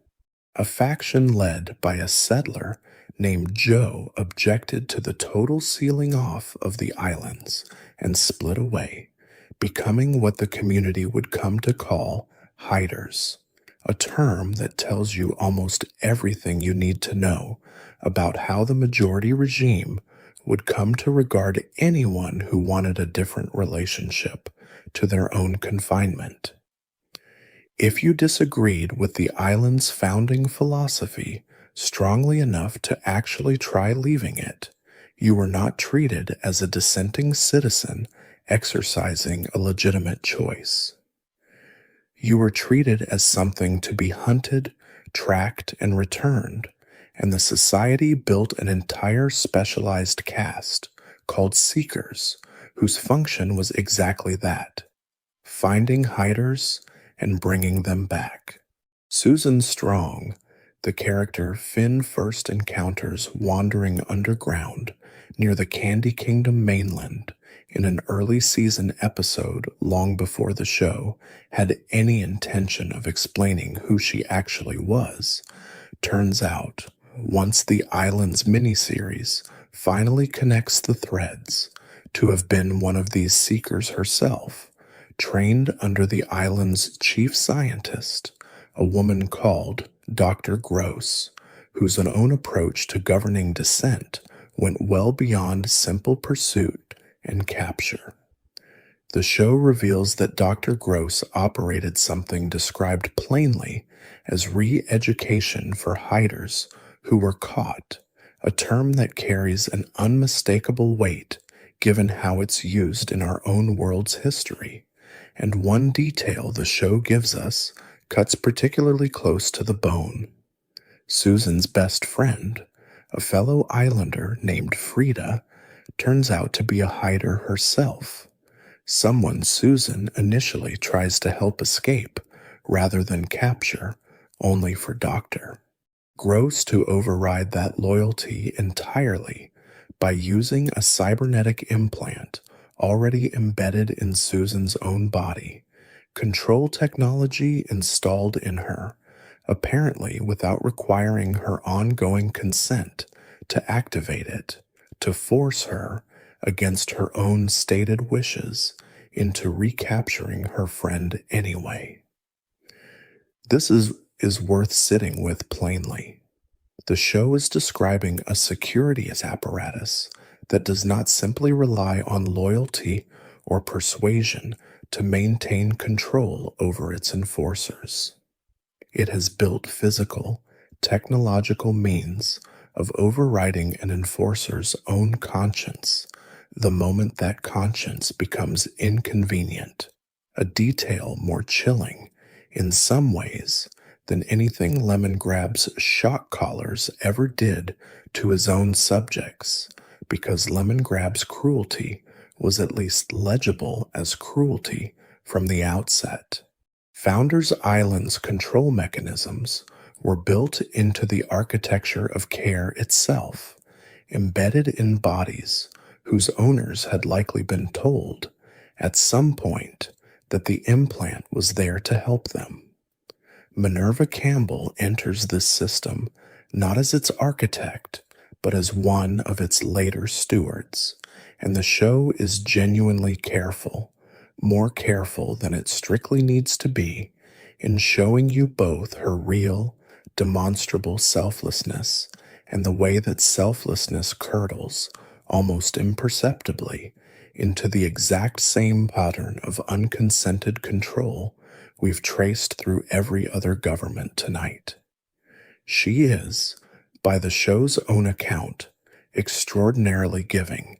a helper by vocation, someone whose entire professional identity is organized around assisting others, and when a virus accidentally released by Dr.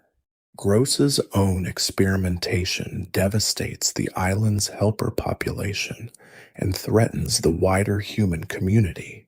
Minerva's response is an act of genuine self-sacrifice, almost without precedent elsewhere in the show. Rather than continue fighting a disease that is killing her, she chooses to upload her own consciousness into a network of robotic bodies, effectively ending her single embodied life in order to become hundreds of tireless caretakers at once. Robots that the show tells us perform medical checkups, direct traffic, extinguish fires, and, notably, guard prisoners, a detail that sits right alongside the caretaking functions, as though the show wants you to notice how naturally custodial care and custodial confinement have folded into the exact same infrastructure without anyone along the way stopping to ask whether they should have. Minerva's regime, once fully established, is thorough in ways that go well beyond ordinary medical attentiveness. The Minerva bots can access blood-derived information about any inhabitant of the islands, drawing samples that reveal identity and origin without necessarily requiring the person's active cooperation. They carry, built into their own fingertips, sedative injectors alongside their diagnostic tools, a pairing that quietly tells you everything about how thin the line has become within this system between medical care and physical restraint. And her maternal instincts, genuine as they clearly are, toward her own long-lost son, once Finn arrives on the islands, and she recognizes him, do not translate into respecting his autonomy any more than they've historically translated into respecting anyone else's. When Finn eventually decides he wants to leave the islands and return to the wider world of Ooh, the show depicts Minerva's response not as gracious, reluctant acceptance, but as active resistance, an attempt, using the full custodial infrastructure she has spent years building and controlling, to keep her own adult son from making a choice about his own life that she happens to disagree with. It is the Flame Princess pattern and the Lemon Grab pattern and the Flame King pattern all over again, expressed through gentler, more clinical, more sympathetically motivated means. Someone in a position of total informational and physical control over a population, deciding, out of what she experiences as love and responsibility rather than malice, that other people's freedom is a risk she has the standing to override. What ultimately breaks this system is not an uprising in the style of the Candy Kingdom's overthrow of the King of Oo, and it isn't a formal negotiation either. It's persuasion, sustained across the length of an entire miniseries, Finn slowly convincing an isolated, frightened community that the outside world they've spent 1,000 years hiding from is not the uniform danger their founding generation assumed it to be. By the end of the island's arc, the Guardian is deactivated. The Seekers presumably lose their function once there's nothing left to seek, and the human population is finally, after a millennium of self-imposed and technologically enforced confinement, given the choice to leave. It is one of the only political transformations anywhere in this entire investigation that resolves through something resembling actual dialogue rather than through betrayal, violence, exhaustion, or a crowd's collective fury finally boiling over. I think that's worth naming plainly because it suggests the show does believe change through honest persuasion is possible in the land of Oo. It just also seems to believe, based on everything else we've walked through tonight, that persuasion is the exception rather than the rule, the slow and difficult path available only when someone with no formal power and no competing agenda of his own happens to show up and simply keep talking long enough for a frightened, controlling system to finally let its grip loosen on its own. There's one more piece of the Candy Kingdom's machinery I want to walk through before we start pulling everything together, because it might be the single clearest piece of evidence in the entire show that Bubblegum understands exactly how dangerous the tools of power can become and has, at least once, been willing to erase an entire chapter of her own security apparatus rather than let it exist a moment longer than she judged safe. Long before the banana guards, the bumbling, spear-carrying, cheerfully incompetent police force that spends most of the series providing comic relief while occasionally, almost by accident, actually defending the kingdom, the Candy Kingdom had a different security force entirely. The show reveals this in flashback, in an episode called Rattleballs,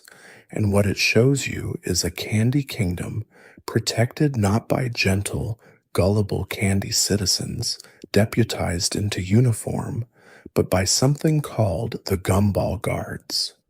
Red-bodied robots shaped like upside-down gumball machines, armed with silver sabers, efficient in exactly the way the banana guards, who replaced them, have never once managed to be.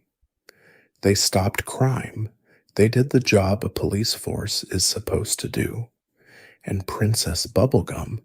having built them herself, having presumably watched them succeed at the exact task she designed them for, came to a conclusion that the show states plainly and without much elaboration. She decided they were too violent, and she had them destroyed. I want to sit with the size of that decision for a moment, because the show moves past it quickly, the way it moves past so much of this material, but the implications are enormous if you actually stop to consider them. This was not a single guard malfunctioning. This was not one bad actor within an otherwise sound institution. This was Bubblegum looking at an entire security force of her own creation, a force that was, by the measure of pure effectiveness, doing precisely what she built it to do, and deciding that its effectiveness itself had become the problem, that whatever methods it was using to stop crime so efficiently had crossed a line she was no longer willing to have enforced in her name. And having reached that conclusion, her response was not reform. It was not retraining or a change in protocol or new oversight. It was annihilation, the wholesale destruction of an entire class of beings she herself had brought into existence, executed with the same unilateral, unconsulted decisiveness she brings to everything else we've discussed tonight. The same pattern that flooded Gumbald's ambitions under a lake and imprisoned an infant in a lantern and fired a clone the instant he became inconvenient. When Bubblegum's creations stopped serving the purpose she built them for, in either direction, too weak or too strong, too kind or too violent, her solution has never once, across this entire investigation, been negotiation. It has been erasure, followed by something new built in the old thing's place. Except, this time, the erasure wasn't complete. One Gumball guard survived, a unit called Rattleballs, who escaped destruction and spent an unknown span of years hiding in a junkyard, alone, the last living member of a police force his own creator had judged too dangerous to exist.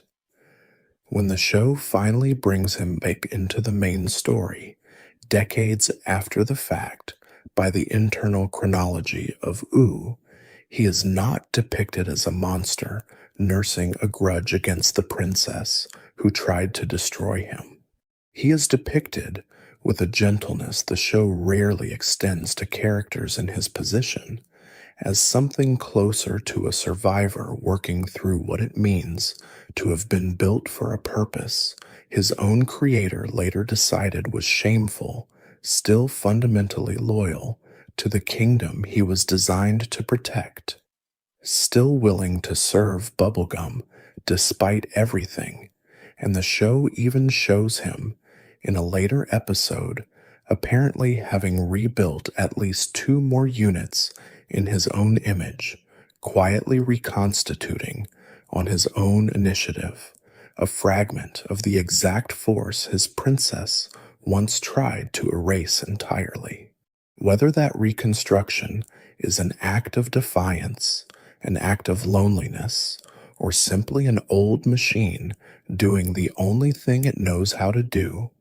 the show never fully clarifies, and I think that ambiguity is itself worth naming as the show's actual answer here. Even the tools of power that a ruler decides to destroy do not always stay destroyed. Something always survives in the junkyard, quietly rebuilding, waiting to see if it will be needed again.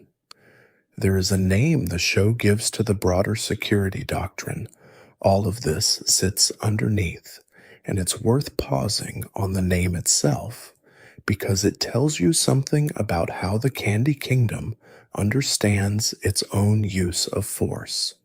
The Gumball Guardians, the massive gumball machine-headed constructs stationed on the kingdom's outer walls, the ones capable of firing lasers from both their eyes and their mouths,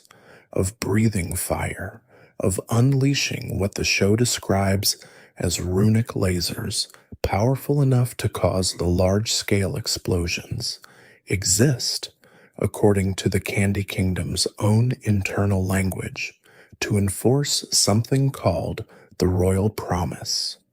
Not the law, not a constitution. A promise made, as far as the show ever specifies, by the crown to the Candy People, with the Guardians serving as its literal, weaponized enforcement mechanism. There is something quietly telling in that choice of word. A promise implies a relationship of trust between a ruler and the ruled, something freely given rather than imposed. And yet, the instrument built to guarantee that promise is not a court, not a written charter, not any mechanism through which the candy people themselves might hold their princess accountable if she ever broke it. It is a set of towering, armed automatons, answerable only to her, capable of leveling a threat before any citizen would have time to lodge a complaint about anything at all, including, presumably, about the princess herself, should she ever become the threat in question rather than its guardian. It's worth noting, too, where this entire security architecture eventually ends up, in the show's own imagined far future, 1,000 years beyond the main timeline, glimpsed in brief flash-forward material the show calls the Graybles. The Gumball Guardians, in that distant future, have been upgraded into something called the Prize Ball Guardians, and their stated purpose by then has shifted from protecting the candy people from external threats to keeping the candy people themselves in a state of stasis, contained rather than defended, the security apparatus's target quietly inverted from outward-facing protection to inward-facing control.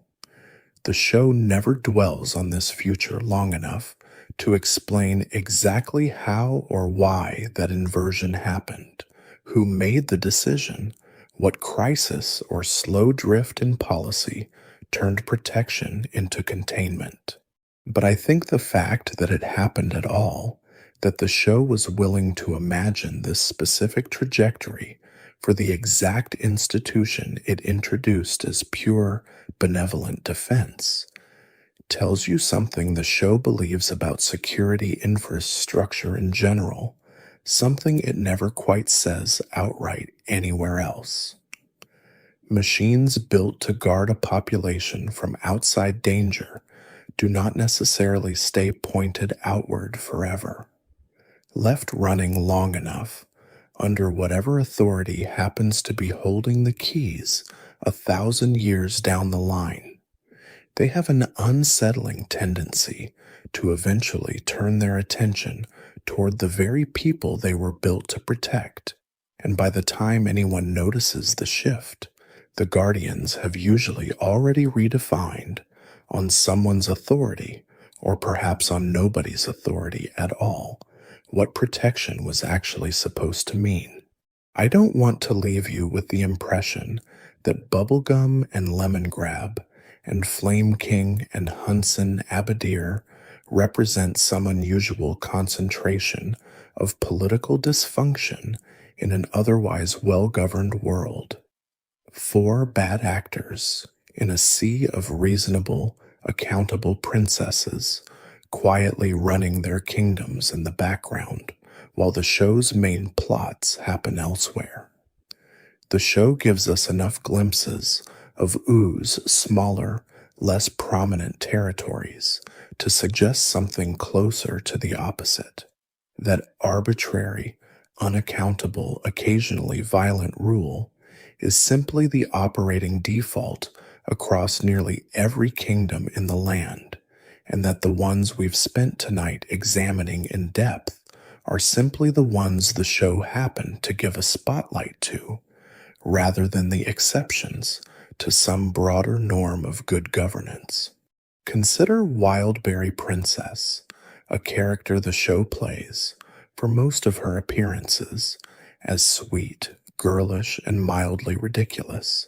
someone whose primary character trait for years is a squeamishness about her own biology and an eagerness to please. In the episode Furniture and Meat, that comic surface gives way to something considerably harder-edged.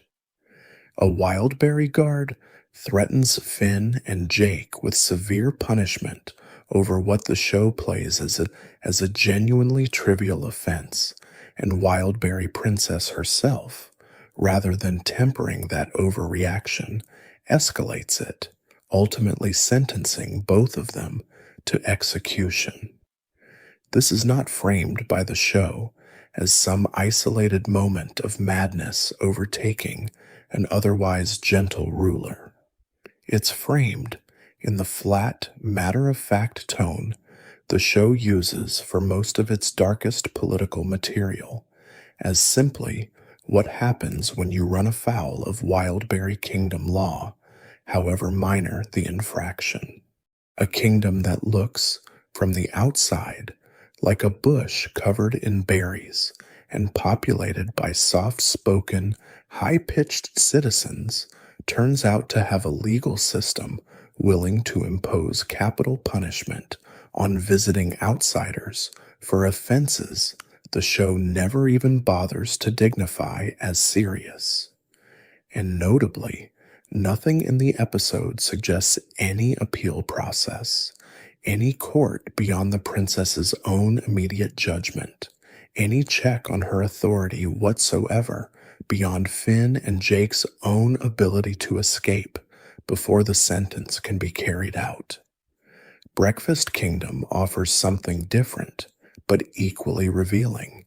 A succession crisis so casual, so devoid of any formal process, that it barely registers as a succession crisis at all. Breakfast Princess, ruling alongside her sisters, Toast Princess, and Strudel Princess in what the show establishes as one of the only kingdoms with more than a single reigning princess at a time, gets into a conflict with Lumpy Space Princess and Marceline that ends with her being literally run over and abandoned in a desert, told to dig herself a sandcastle while her tormentors leave her behind. She survives, the show later confirms, but in her absence, her sister Strudel simply assumes the throne. No formal transfer of power depicted, no election, no council convened to determine the rightful line of succession. One sister vanishes under humiliating circumstances. Another sister is suddenly ruling in her place, and by the time the show catches up with Breakfast Kingdom again, everyone involved appears to have accepted the new arrangement without much comment. It is difficult to imagine a clearer illustration of how little formal machinery actually exists in the vast majority of UU's smaller territories to govern the movement of power from one ruler to the next. Whoever happens to be standing there when the previous ruler is gone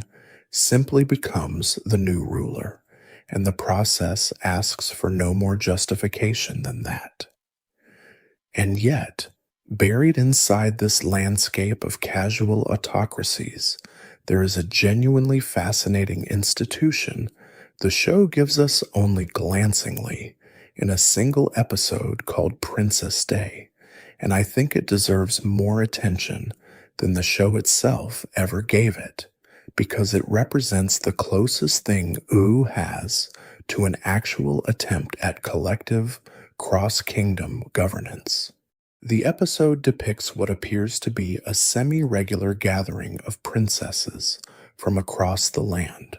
hosted, in this instance, by Breakfast Princess, and the agenda she reads aloud to open the proceedings sounds, almost startlingly, like the opening remarks of an actual functioning government body, rather than a fairy tale gathering.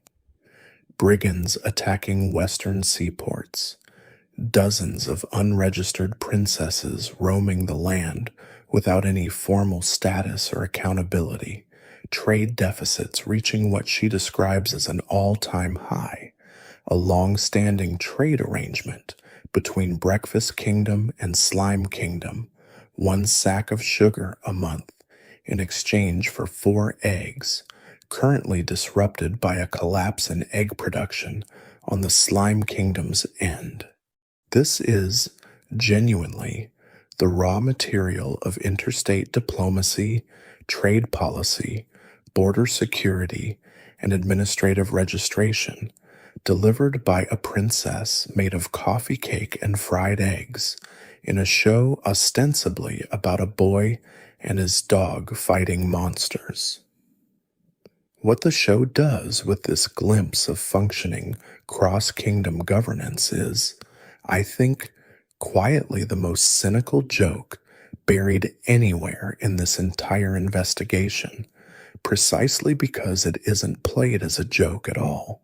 The meeting the episode depicts descends almost immediately into interpersonal squabbling among the assembled princesses,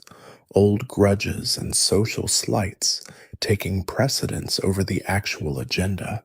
and Breakfast Princess herself, the host attempting to hold the whole apparatus together, ends up kidnapped before the session even concludes. The entire assembly's stated business, the brigands, the unregistered princesses, the trade deficits, left conspicuously, permanently unresolved.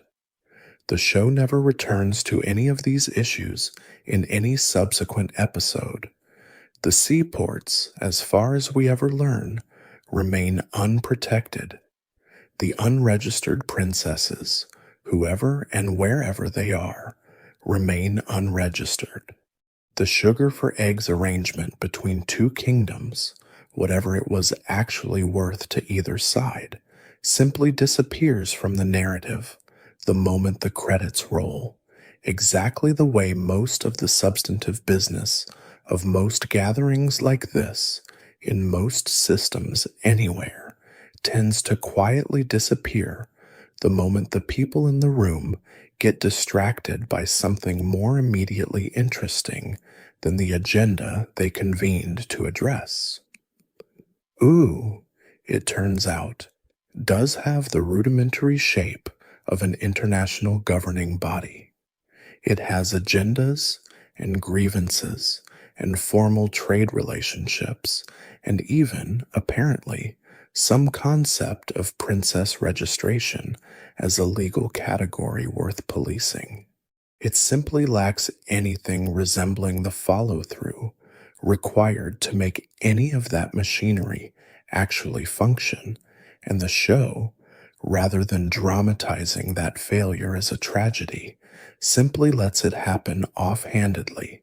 in the background of a plot about something else entirely, which might be the most honest thing it ever says about how frequently the appearance of governance and the reality of governance turn out to be two entirely separate things.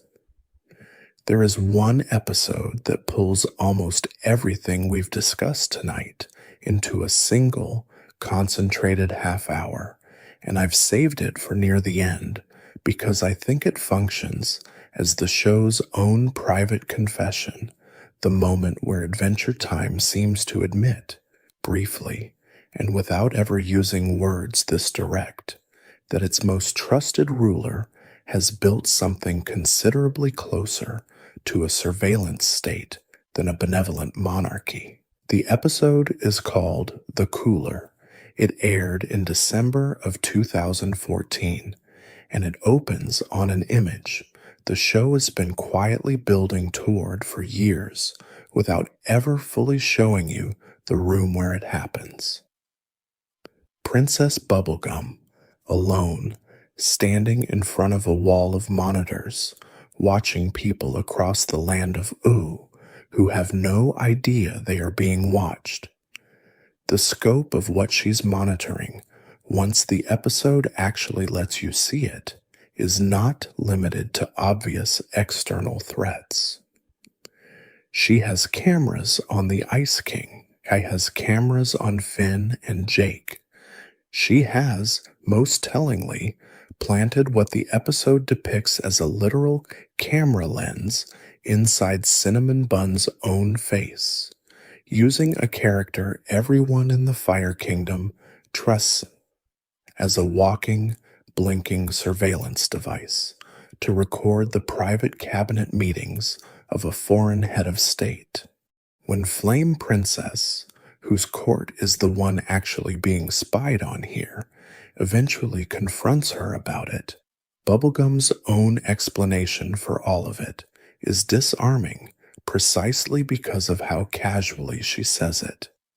"I spy on everybody," she tells her, more or less.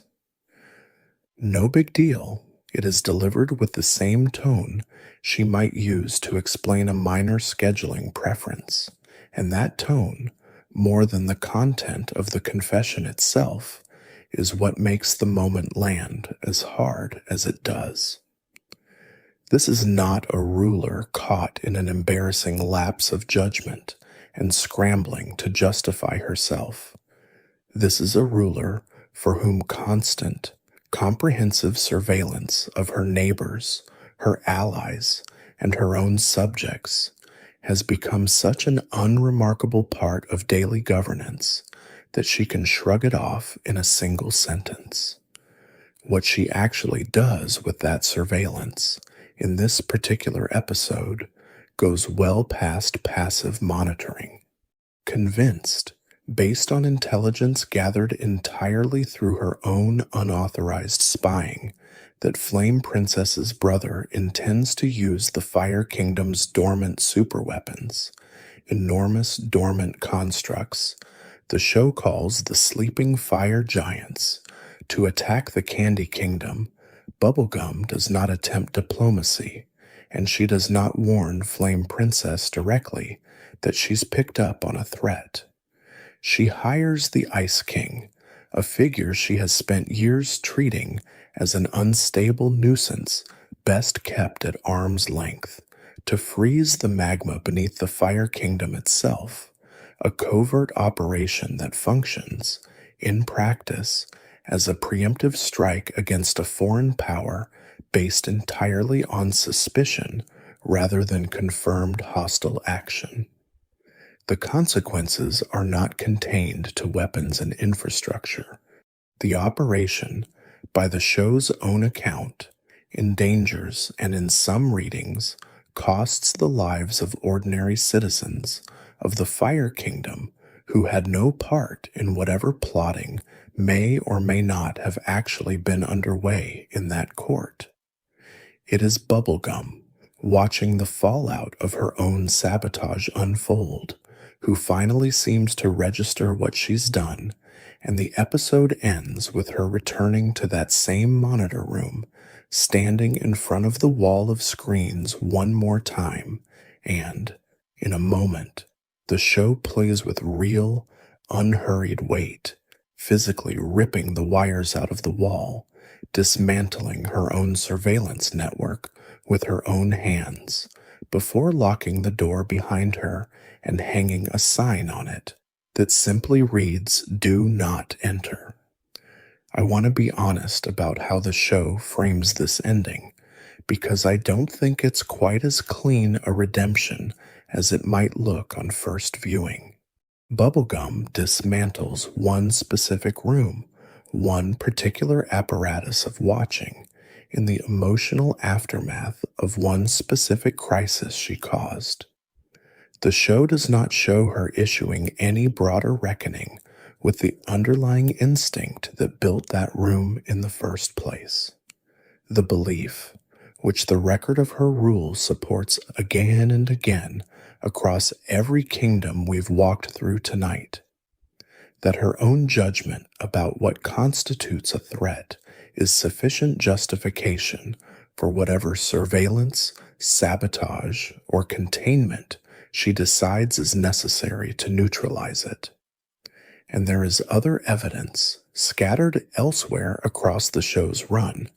that this particular camera room was never the full extent of her monitoring capacity to begin with. Later material shows her continuing to track and maintain audio surveillance specifically on her own Candy Kingdom citizens, suggesting that what she tore out of the wall that day was, at most, one visible node in a much larger apparatus rather than the whole of it. And there is a piece of this story that the show tells with even less fanfare than the spying itself, tucked into her broader arc across the fifth and sixth seasons, that I think deserves to be named plainly because of how directly it explains something we've already spent a great deal of tonight simply taking for granted: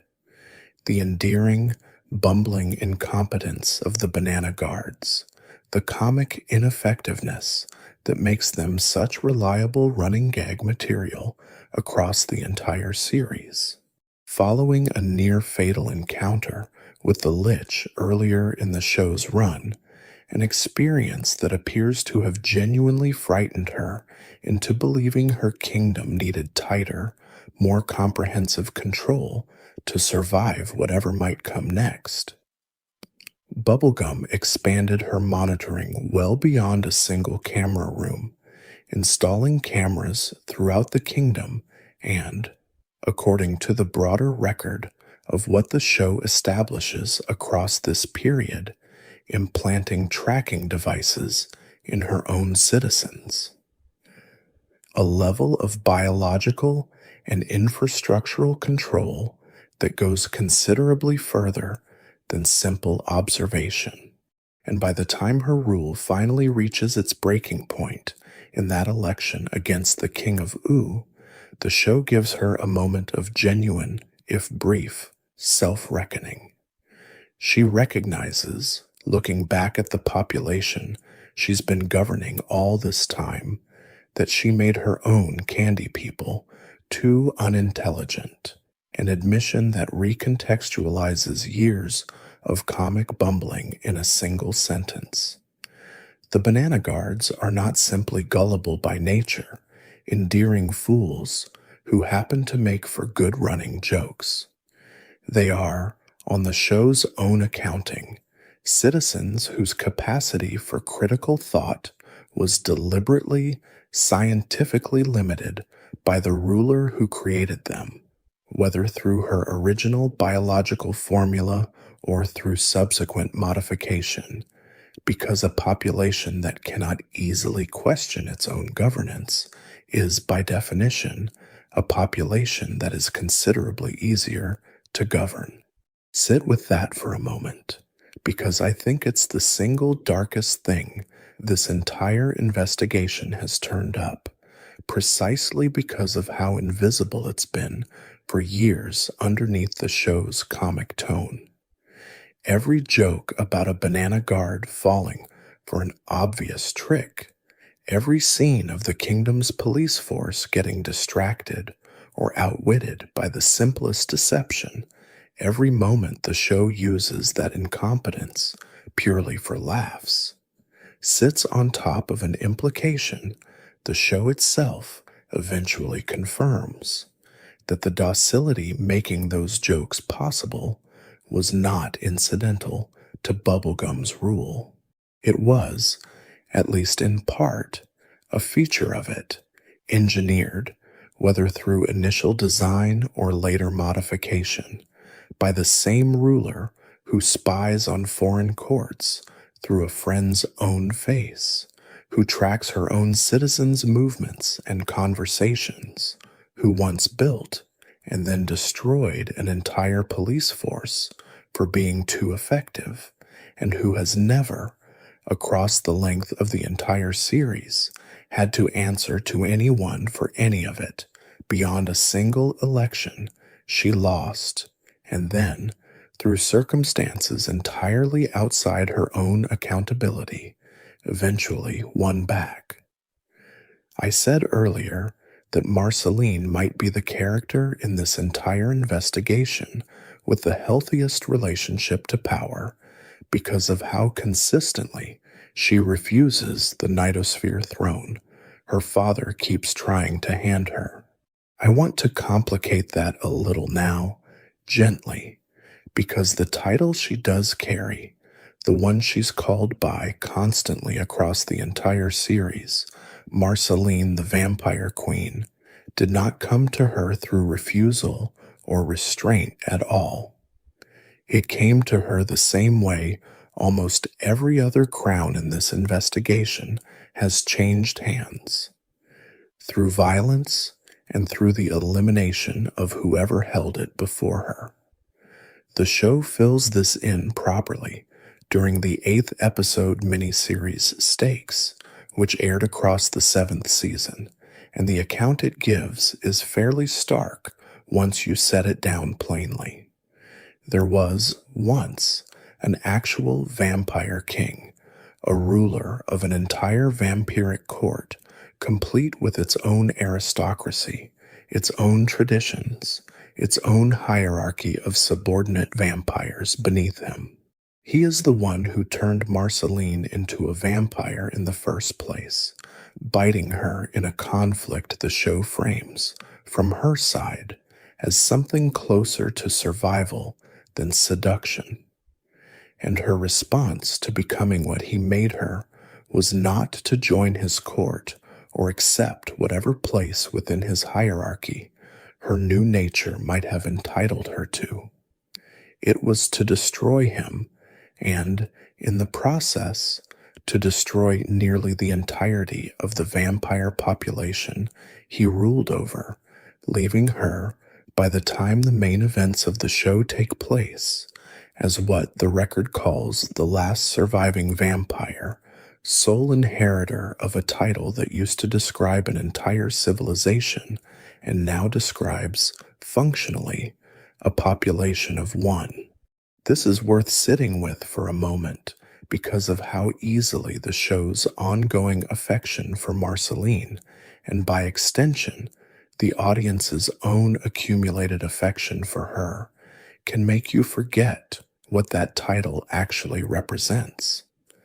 Vampire Queen is not an honorific bestowed on her by any process of succession, election, coronation, or peaceful transfer.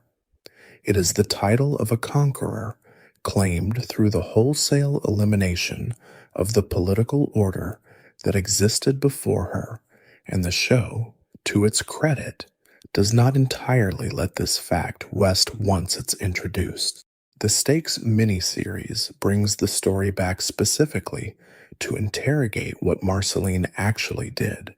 resurrecting several of the vampires she once destroyed, giving them names and grievances, and a coherent perspective of their own on everything that happened, rather than leaving them as an anonymous, deserving mass of villainy she was simply right to eliminate.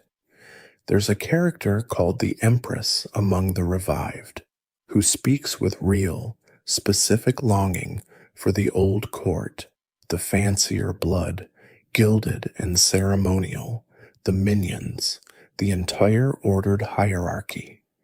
Marceline's rampage tore apart, and the show lets her grief for that lost order register as something closer to genuine mourning than to simple villainous nostalgia, even as it also makes clear she intends to reclaim, through exactly the same violent means that lost her the throne in the first place. What the miniseries ultimately stages, once you see the shape of it clearly, is a conflict between two entirely different visions of what a functioning order should look like. Staged through characters the show has spent years training you to see very differently from each other. The old vampire aristocracy wants to return to hierarchy, to tradition, to a world organized around feeding on the living, because that is simply how things have always been done, and the show lets even the Ice King, in one of the mini-series' more surprising character beats, articulate a version of resistance to that old order specifically by refusing its most brutal practice, choosing to subsist on livestock rather than continuing to prey on people the way tradition and his old allegiances would otherwise demand of him. Marceline, meanwhile, has spent centuries building an identity for herself entirely outside the framework that title was originally meant to confer: songwriter, wanderer, eventual partner to the ruler of a rival kingdom, someone who wears the crown of Vampire Queen, the way you might wear an old nickname you never asked for and have simply stopped bothering to correct people about, rather than someone actively governing anything resembling a vampiric state.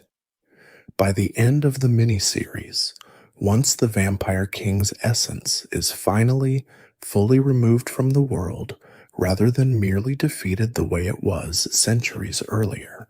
Marceline is left holding a title that has, at that point, almost no political substance left inside it at all. There is no vampire kingdom left to rule. There is no court, no subjects, no infrastructure of governance for her to actually exercise the authority her title nominally confers. What she is left with instead is simply the name,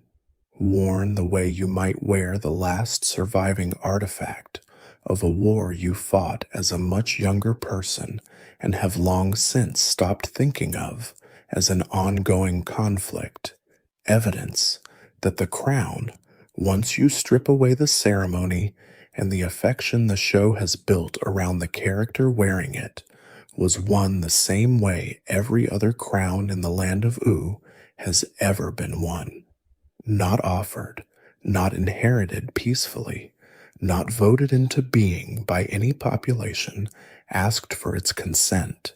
but taken by force from whoever was holding it before, and kept afterward, mostly because nobody with an equal or greater claim to it has yet shown up to take it back.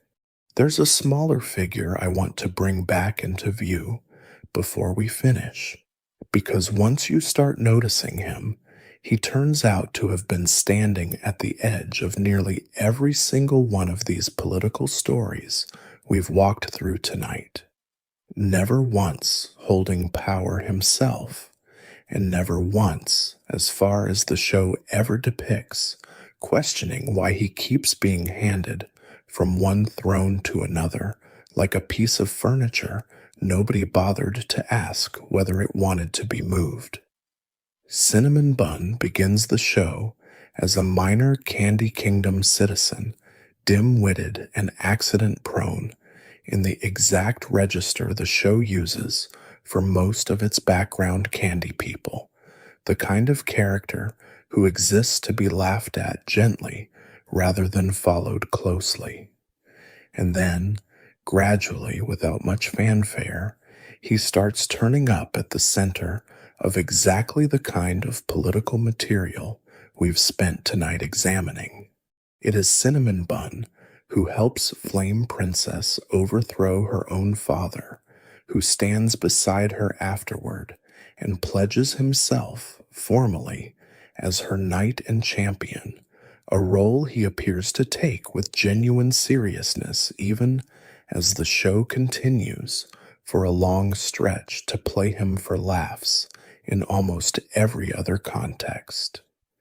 It is Cinnamon Bun whose own face becomes the literal instrument of Bubblegum's surveillance operation against the court he has since sworn loyalty to,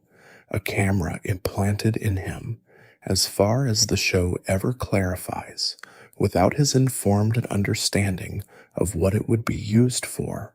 turning the body of Flame Princess's most devoted defender into the exact mechanism of the spying that would eventually get Fire Kingdom citizens killed. It is Cinnamon Bun who gets possessed by a demon Peppermint Butler summons in the suitor, his own body briefly overtaken by whatever the Candy Kingdom's shadow government keeps on hand for emergencies, without anyone pausing to ask his opinion on being used that way either. I think Cinnamon Bun is worth naming specifically at the end of an investigation like this one, because he represents something none of the rulers we've discussed tonight ever have to fully reckon with: the experience of being useful to power without ever holding any of it yourself. He is loyal to Flame Princess, genuinely, and his loyalty is treated by the show as one of his most sympathetic qualities. He is also, repeatedly, used as an instrument by other powers entirely. Bubblegum's surveillance state, Peppermint Butler's occult contingencies, without the show ever quite stopping to ask whether his consent to any of that usage was actually obtained or whether loyalty to one throne is supposed to make you fair game for exploitation by every other throne that happens to find a use for your particular body. He never rebels against any of it. He never gets a Lemon Hope style arc where he runs away and finds his own freedom on his own terms. He simply keeps showing up, decade after decade, of the show's internal chronology, wherever a princess needs a knight or a plot needs a vessel, faithful and unbothered and, as far as the show ever lets you see,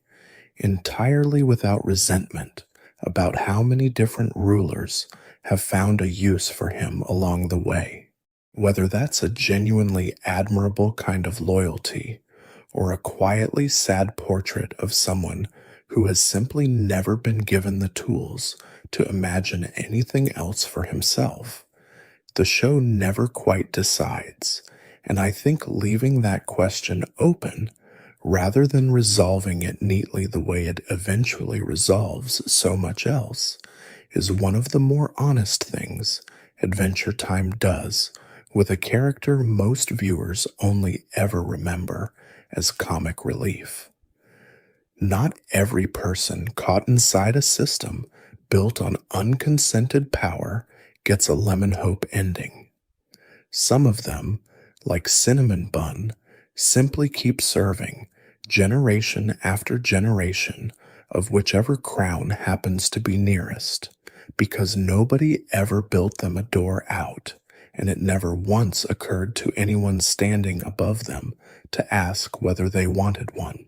There is exactly one recurring figure in this entire investigation who holds a formal, legitimate claim to political standing in OO and simply, consistently, declines to use it, and I want to end our tour of individual characters with her because I think she represents something none of the systems we've examined tonight quite know what to do with. Someone with genuine access to power who has looked at every structure available to her and decided none of them are worth the cost of belonging to. Huntress Wizard is, by the show's own internal categories, a citizen of Wizard City, a magic user with a genuine claim to whatever standing that magocracy confers. First introduced as a competitor in the wizard battle, glimpsed later hanging around the marketplace inside the city's own walls, fighting alongside its other wizards when the settlement comes under threat. She has, in other words, exactly the kind of formal membership that the Grandmaster Wizard's entire exclusionary system was built to define and protect, the password-guarded citizenship that Bubblegum herself once had to beg her way past under a stolen disguise. And having that membership, Huntress Wizard's actual life looks almost nothing like citizenship in any conventional sense.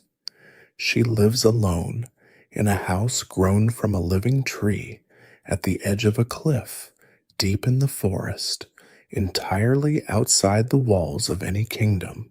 sustaining herself through hunting rather than through any economy a crown might tax or regulate.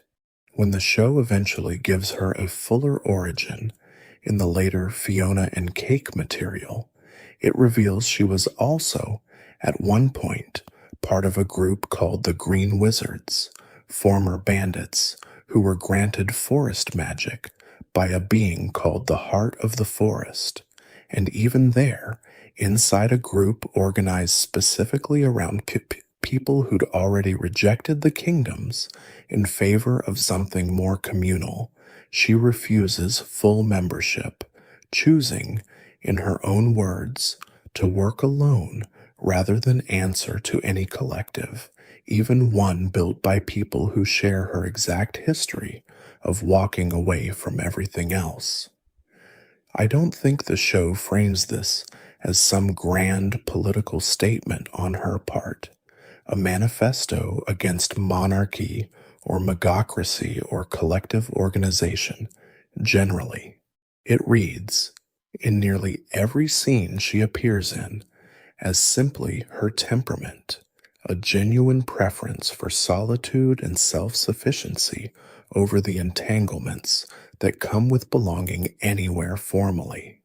But temperament, expressed consistently enough across an entire series, starts to function as something closer to argument, whether or not the person expressing it means it that way. And I think Huntress Wizard's consistent refusal to fully join any of the structures available to her,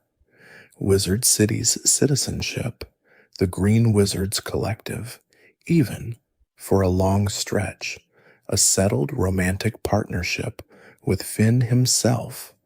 quietly demonstrates something the rest of this investigation has been circling without ever stating outright.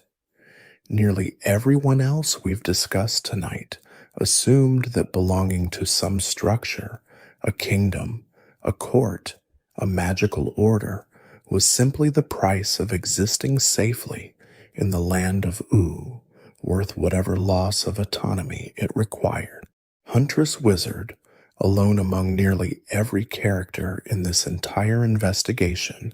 never seems to have made that trade, and the show never once punishes her for it, never has her freeze to death alone in the woods, or get overrun by some threat a kingdom's walls might have protected her from. She simply lives, competently, on her own terms, proof, however quiet and however unremarked upon by the show's own narration, that the total absence of formal belonging was, at least for one person patient enough to build an entire, self-sufficient life around it, always available as an option nobody else in this investigation ever seriously considered taking. One more small kingdom deserves a place in this investigation before we finish, because its own succession law turns out to be one of the strangest and most exploitable pieces of political architecture the show ever invents, and once you see how nakedly it can be weaponized, it becomes hard to see the Slime Kingdom as merely a joke about a disco underneath the desert. The Slime Kingdom is ruled by Slime Princess, but the show establishes in the episode Love Games that the kingdom's succession does not run on any single fixed line of inheritance, the way most of Oo's other territories seem to. Instead, authority can shift automatically to a different member of the royal family under one very specific condition. If the sitting monarch is unmarried and another eligible relative gets married first, the crown passes to them instead. It is worth pausing on how strange a role this actually is, once you say it plainly. Marital status, not competence, not popular support, not even bloodline seniority in any conventional sense, functions as the deciding legal trigger for who holds absolute power over an entire kingdom. And Blargatha, Slime Princess's younger sister, understood this rule with perfect clarity and built an entire plan around exploiting it. Unable, as the show frames it, to find any genuine suitor willing to approach someone the slime, people apparently find almost unbearably attractive She simply manufactures a husband from raw slime, an inanimate puppet named Guillermo dressed up convincingly enough to pass as a real person, specifically so she can trigger the succession clause and seize the throne through a legal technicality rather than through any actual romantic partnership at all. What Blargatha intended to do with the crown once this fabricated marriage handed it to her is worth sitting with, because the show does not let it stay a small, private family squabble over inheritance. She intended, according to the show's own account, to convert the Slime Kingdom into a military force capable of conquering the rest of Oo, and the kingdom's own infrastructure, hidden underneath a reputation for peaceful discos and gentle, formless citizens, turns out to already contain the exact tools such an ambition would need. A chamber concealed beneath the kingdom's more visible spaces, filled with slime tanks, actual armored military vehicles built from and crewed by slime, ready for deployment the moment anyone with the authority and the ambition decided to use them. This is, structurally, almost exactly the same shape as the Fire Kingdom's sleeping fire giants, or the Candy Kingdom's gumball guardians, a dormant capacity for serious, organized violence sitting quietly beneath a surface that presents itself to any outside observer, including Finn and Jake for most of their visits, as harmless. The Slime Kingdom's own elder figure, a character called Elder Plops, holds the specific institutional authority to formally transfer the monarch's power once the succession clause has technically been triggered, functioning as the kingdom's entire judiciary and its entire electoral college simultaneously, a single figure whose personal judgment about whether a marriage is genuine stands as the sole check against a technicality-driven coup. It is Elder Plops's own diligence, rather than any formal legal safeguard built into the succession rule itself, that ultimately stops Blargatha's plan once the fabricated nature of Guillermo is finally exposed and the marriage is disqualified as fraudulent. But notice what that means about how thin the actual protection here really was. The Slime Kingdom's entire system of government very nearly transferred absolute, unaccountable authority,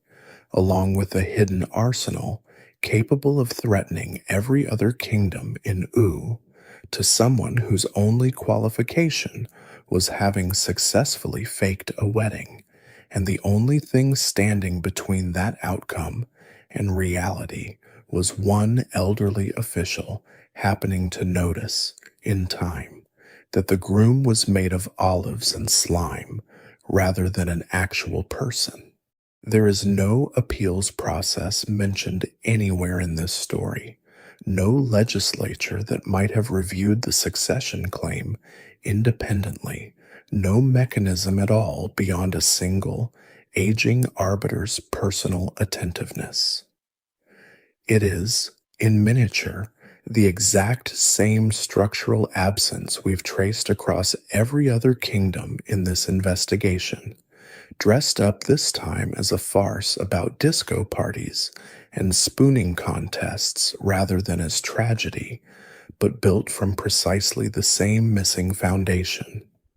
A system of government with real, catastrophic stakes resting entirely on the competence and good faith of whichever single person happens to be standing closest to the technicality when it's exploited, and no institution anywhere behind them capable of catching the exploit if that person's attention had simply, for a moment, been somewhere else. There's one last piece of evidence I want to bring in, small and mostly played for comedy in its original context, because I think it answers, more plainly than anything else in this entire investigation, the exact question a functioning political system is supposed to have a peaceful, pre established answer to: what happens to the Candy Kingdom the moment Princess Bubblegum is gone? Colonel Candy Corn is, for most of his appearances, a minor, faintly absurd background figure, an elderly candy person with a military bearing and a fondness for reminiscing about a late wife. The show only ever refers to as Linda, eventually installed as the head of the Banana Guards, once the position's previous occupant, Root Beer Guy, dies defending the kingdom. And in the episode, Something Big, when Bubblegum is feared dead, when the entire chain of command that has governed the Candy Kingdom for as long as anyone in the story can remember suddenly, urgently, appears to have no one left standing at its top, the show gives you Colonel Candy Corn's actual, immediate response to that vacuum, and it is worth stating plainly rather than letting the comic tone soften it. He declares a military dictatorship, not a caretaker government, not an emergency council convened to determine rightful succession, not even, as far as the show depicts, a moment's hesitation about whether unilaterally seizing total control of an entire kingdom the instant its ruler seems to have died might require some process beyond his own say-so. He simply declares it, the way you might declare an intention to reorganize a closet, and the show, true to its running gag about him being the character most eager for exactly this kind of dramatic, decisive action, lets him seem almost pleased about the opportunity rather than burdened by it.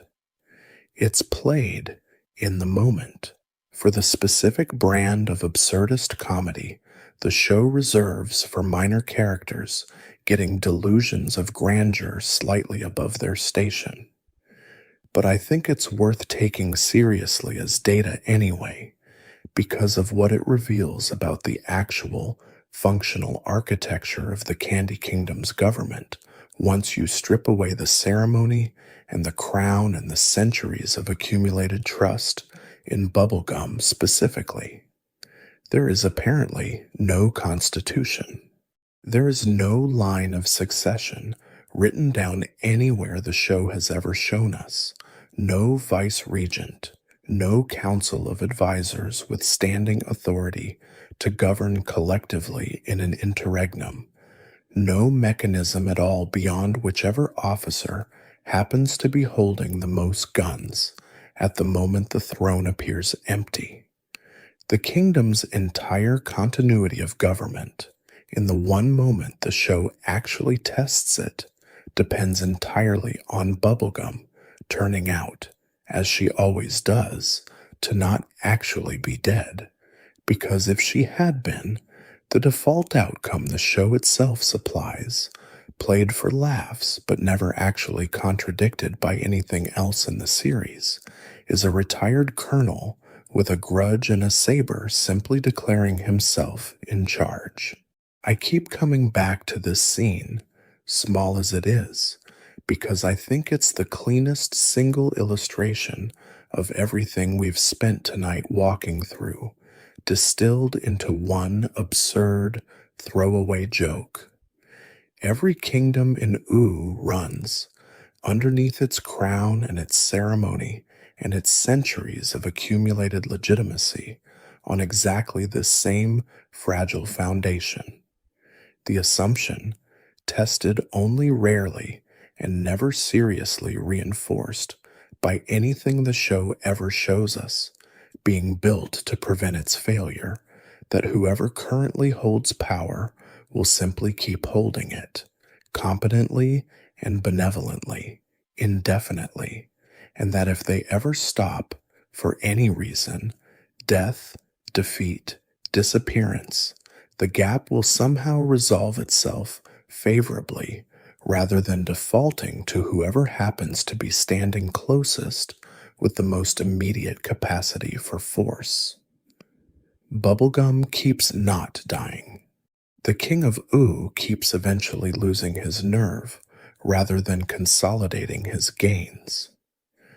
Golbetty, whatever she eventually becomes, has not yet, as far as the show's own timeline extends, done anything the audience is meant to worry about. Every one of these outcomes, favorable as they've all turned out to be within the story we were actually told, was never guaranteed by anything except the show's own narrative generosity toward the people it had already decided to like. Take away that generosity, and the actual architecture underneath every crown in Ooh, once you look closely enough, was always just a Colonel Candy Corn, or someone exactly like him, waiting in the wings the whole time, ready to declare himself in charge, the very first moment nobody with a stronger claim was left standing to say otherwise. There's one final transfer of power I want to include before we pull everything together, because it happens in the very last stretch of the series, and it might be the strangest, quietest example of unaccountable authority in this entire investigation, precisely because nobody involved ever seems to register it as a political event at all. When Betty Groff, in the show's final episode, uses the crown to transform the chaos entity, Golb, into a gentler, less destructive form the show calls Golbetty, she is not simply defeating a monster or rescuing a lover. She is, functionally, appointing herself permanently and without any process resembling consultation as the being who will now personally define and contain the single most dangerous force ever depicted anywhere in the show's cosmology. Golbetty is described as a fusion, Betty's own consciousness merged directly into the entity that had moments earlier been unmaking the physical structure of reality itself, and whatever Golbetty becomes from that point forward, whatever it does with the near infinite power that Golb represented, now runs, in some meaningful sense, through Betty's own judgment, her own values, her own choices, forever, with no election, no oversight, no successor named, no mechanism by which anyone could ever remove her from that role, even if her judgment eventually failed, the way so many other well-intentioned rulers in this investigation have had their judgment eventually fail. I don't think the show frames this as a political appointment, and I don't think it's meant to be read primarily as one. It's framed, in the moment, as an act of love and sacrifice, a woman who spent 1,000 years trying to save the person she lost, finally finding a way to save everyone at once, at tremendous personal cost, disappearing from the ordinary world in the process. And on those terms, it's genuinely moving, one of the more earned emotional payoffs in the entire series. But it is also, if you look at it through the same lens we've applied to every other transfer of power tonight, an act that installs, permanently, an unelected, unaccountable, effectively unremovable authority over the single most catastrophic force the land of Ooh has ever produced, decided unilaterally in a single moment of crisis by one person who happened to be standing closest to the crown when the emergency required an immediate answer. Nobody voted on whether Betty should be the one entrusted with chaos itself. Nobody drafted terms, set limits, built in any check on what Golbetti might eventually decide to do, centuries from now, with a portion of reality's own capacity for unmaking now folded into a single consciousness's discretion. The show simply trusts you to feel good about the outcome, because you've spent an entire series learning to trust Betty's motives, the same way it trusted you, for years, to feel good about Bubblegum's motives before ever showing you what those motives had cost Flame Princess, or trusted you to feel good about Minerva's motives before ever showing you what her protection had cost an entire population of hiders. I don't say this to spoil the ending, and I don't think the show is wrong to let it land as hopeful. I say it because it's a fitting last image for everything we've spent tonight uncovering. Even in its final minutes, even in the most cosmic, most consequential transfer of authority the entire series ever depicts, Adventure Time reaches instinctively for exactly the same shape it's reached for in every Candy Kingdom and Fire Kingdom and Earldom we've examined along the way. Someone loving, sincere, and almost certainly well-intentioned, given total, permanent, unaccountable power over something the rest of the world will simply have to trust her with forever, because nobody ever built anything capable of checking that trust if it ever turned out to be misplaced. The show has been telling you this, patiently, one kingdom at a time, for 10 years. It simply saved the largest version of the lesson for last, tucked inside its own happy ending, waiting for anyone willing to look underneath it, the way we've spent tonight looking underneath everything else. Let's climb back up now, slowly, and see if we can hold all of these kingdoms in view at once, because I think there's a shape to them, taken together, that no single one of them shows you on its own. Every government we've walked through tonight, without a single exception, traces back to an act that would never survive contact with a functioning system of consent. The Candy Kingdom traces back to a lonely child manufacturing her own family and then flooding her uncle's ambitions under a lake before he could act on them. The Earldom of Lemongrab traces back to a failed experiment abandoned to servants rather than raised with care. The Fire Kingdom traces back to fratricide, a brother murdered so another brother could sit on a throne he then used to imprison his own newborn daughter. The Nightosphere traces back to a hereditary demonic monarchy nobody currently holding a claim to it actually wants. Founders Island traces back to a founding generation who decided unilaterally that an entire population's freedom of movement was an acceptable price for safety and built the physical and technological infrastructure to enforce that decision on everyone born after them, whether or not they'd have agreed to the trade if anyone had bothered to ask. Even Marceline's crown, the one belonging to the character this whole investigation keeps wanting to let off the hook, traces back to a war of extermination against an entire vampiric civilization, however much that civilization might have deserved what came for it.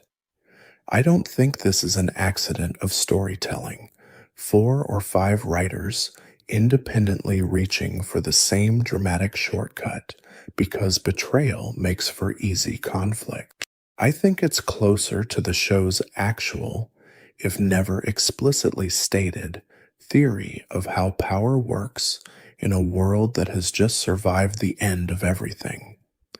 The Mushroom War didn't just destroy human civilization and scatter mutagenic strangeness across the landscape.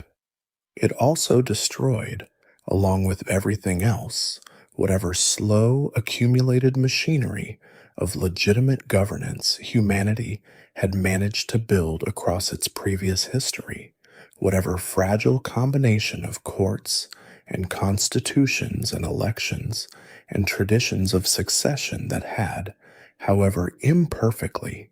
given rulers something resembling actual, ongoing consent from the people they ruled. When that machinery burned along with everything else, what grew back in Oo did not grow back with any of it intact. It grew back the way things grow back after a genuine catastrophe, quickly, opportunistically, shaped by whoever happened to have the most raw capability in the earliest, most desperate years. And once those early configurations of power hardened into kingdoms with names and borders and crowns, nobody ever really went back and built the missing institutions afterward. There was no constitutional convention in the ashes. There was no slow century of political philosophy working out what legitimate authority ought to look like once the old authority was gone. There was simply whoever got there first, and however they got there, and the show, walking through the consequences of that 1,000 years later, is unusually honest about how little cleaning up ever actually happened in between. What replaces institutional legitimacy across nearly every kingdom we've examined is something closer to personal reputation, and I think this is the second pattern worth naming plainly, because it explains why so many of these rulers, Bubblegum most of all, can commit acts that would be recognized instantly as authoritarian in any system with actual courts, and still be experienced by their own subjects and by the audience watching along with them as fundamentally good. A ruler in a world without functioning accountability structures survives and thrives not by being accountable, but by being trusted, and trust, unlike accountability, is a feeling rather than a mechanism. It can be earned through genuine repeated acts of care. It can also, and this is the uncomfortable part,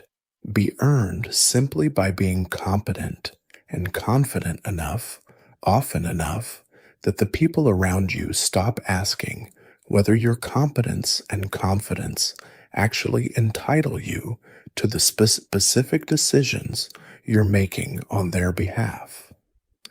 Bubblegum has earned an enormous amount of trust across the centuries. The show implies she's been ruling, and she has earned most of it honestly, through genuine scientific breakthroughs, genuine protection from genuine threats, genuine long-term care for a population she did, after all, personally bring into existence. But trust earned honestly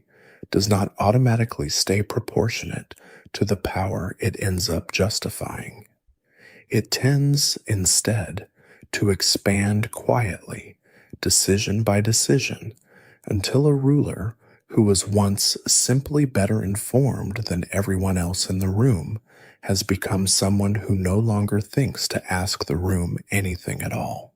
There's a third pattern, quieter than the other two, that I think is worth naming because of how consistently the show returns to it without ever building it into an explicit thesis. The people closest to power, the ones with the most intimate access to a ruler's body and routines and secrets, are consistently the ones best positioned to end that power, and consistently, across this investigation, the ones who actually do. Lolly ends the 800-year war Her own husband started by tripping him into his own poison at the exact moment he tries to betray a peace agreement. Ursula, Flame Princess's own handmaiden, weakens her from the inside to enable a coup that nearly succeeds. The Candy People themselves, not any rival princess or foreign army, are the ones whose collective fury finally removes the King of Ooh once his greed becomes unbearable. Even Gumball guards, machines Bubblegum built with her own hands specifically to protect her kingdom, became, in her own judgment, dangerous enough to warrant total destruction, undone in the end not by an enemy, but by their own creator's second thoughts about what she'd built. Proximity to power in the land of Ooh is never simply proximity to safety. It is also always proximity to the specific kind of leverage that only intimacy provides, and every ruler we've discussed tonight, whether or not they ever fully register it, is governing surrounded by people who could, under the right circumstances, be the ones to end their reign,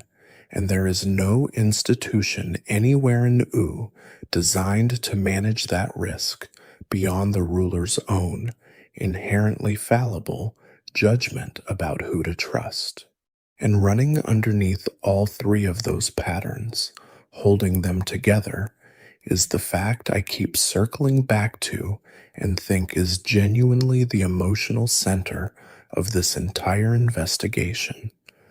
Almost none of the harm we've walked through tonight was committed by anyone who believed, at the time, that they were doing wrong. Bubblegum imprisoned an infant because she believed, with real justification, that the alternative was worse. Flame King murdered his brother and imprisoned his daughter because he believed, with the specific paranoid clarity of someone who took a throne by force, that anyone stronger than him was a threat that needed neutralizing before it could neutralize him first. Minerva built a surveillance and containment apparatus around an entire population because she believed, sincerely, that the outside world was too dangerous to risk anyone's exposure to it. Even Gumball, the character with perhaps the least sympathetic case among everyone we've discussed, believed, and said so plainly centuries later, that he was simply asking to be treated as an equal rather than a subordinate, that his niece was the one who broke their family first by refusing to let him build anything of his own. Adventure Time, across this entire hidden political history, is not actually a show about villains seizing power through obvious, legible evil. It's a show about how ordinary, sincere, frequently well-intentioned people, given enough unchecked authority over other people's lives, will eventually do something that any honest observer would have to call tyranny, and will very often be unable to see it as tyranny themselves, because from inside their own justification, it never once felt like anything other than doing what needed to be done. I want to turn, now, to the two characters who have been standing quietly at the edge of nearly every single one of these stories, without ever, in the show's own telling, becoming the subject of them, because I think their particular position inside this entire political landscape says something important that easy to miss simply because they're the protagonists, the ones we're conditioned to trust by simple virtue of the camera following them everywhere. Finn and Jake, across the vast majority of Adventure Time's run, function as something between itinerant mercenaries and unlicensed law enforcement, showing up wherever a crisis is unfolding, resolving it through some combination of physical competence, improvisation, and basic decency, and then moving on to the next adventure without ever staying long enough to ask the deeper question sitting underneath almost every single crisis they've just resolved. Whether the person who called them in for help actually had the standing to be asking for it in the first place. When Bubblegum needs Flame Princess subdued, Finn and Jake help subdue her without pausing to interrogate whether imprisoning an infant is a legitimate exercise of royal authority or something closer to a crime being committed by the person asking for their assistance. When Lemongrab needs to be contained, they contain him without ever really asking why a kingdom would produce a ruler this unstable in the first place, or whether the person asking them to clean up the mess bears any responsibility for having made it. They are, across the entire span of the show, remarkably consistent instruments of whatever the existing power structure happens to need at any given moment, deployed again and again by whoever holds the most legitimate seeming claim to authority in a given crisis, almost never by anyone challenging that authority from below. This isn't a criticism of Finn and Jake as characters, and I don't think the show intends it as one either, at least not in any straightforward sense. Their loyalty to Bubblegum specifically is one of the show's most consistent and, in its own way, most moving through lines, built out of years of small, unglamorous care rather than blind obedience to a title. Finn's willingness to push back against her,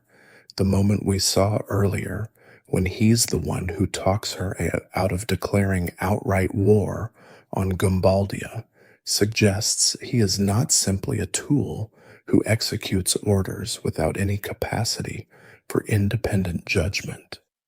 But it's worth noticing exactly where that independent judgment tends to activate and where it tends to stay dormant.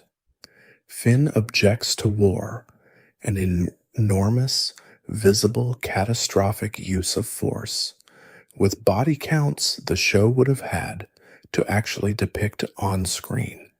He does not object, at least not with anything like the same energy, to the far quieter authoritarian habits, the surveillance, the engineered docility, the 14 years in a lantern that produced most of the conditions making a war necessary in the first place. His moral attention, like most people's moral attention in most political systems, tends to activate at the threshold of visible, dramatic violence and go quiet in the presence of the slower, less legible forms of control that make that violence possible.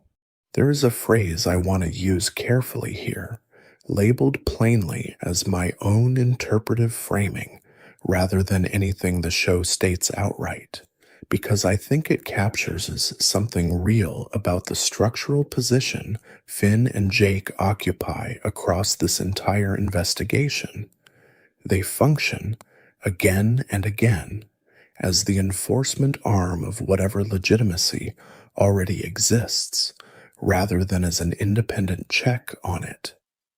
A functioning system of accountability requires some mechanism that can act against power on behalf of the powerless, regardless of who currently holds the crown, a court, a free press, an electorate with real teeth. Something that doesn't simply take its marching orders from whoever happens to be sitting on the throne when the crisis breaks out. Finn and Jake are extraordinarily brave, extraordinarily capable, and extraordinarily kind, and none of that adds up to being that mechanism, because their kindness is deployed almost entirely in response to requests from people who already hold power, asking for help, defending or restoring that power against some external or internal threat. Lemonhope had to escape his own tyranny largely on his own initiative, through a friendship and a harp, rather than through Finn and Jake showing up to liberate him by force, the way they'd show up to defend Bubblegum from an external attacker.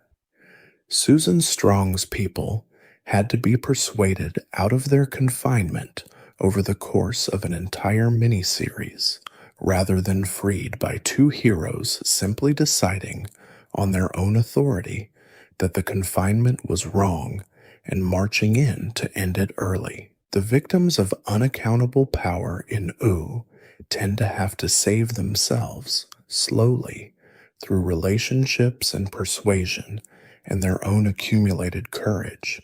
while Finn and Jake's considerable strength gets spent disproportionately defending the rulers who hold the loudest, most established claims to legitimacy against whatever is currently threatening them. I think there's something worth naming plainly in Finn's own arc across the show's later seasons that complicates this picture just enough to keep it from being a simple indictment, because the show does eventually let him grow into someone capable of recognizing, at least sometimes, when the people he's been serving have been wrong. His relationship with his own father, Martin, forces him to reckon directly with the difference between loving someone and believing that love entitles them to anything, a lesson that clearly generalizes, over time, into a more cautious relationship with authority generally. By the time of the Islands miniseries, he is willing to look directly at Minerva,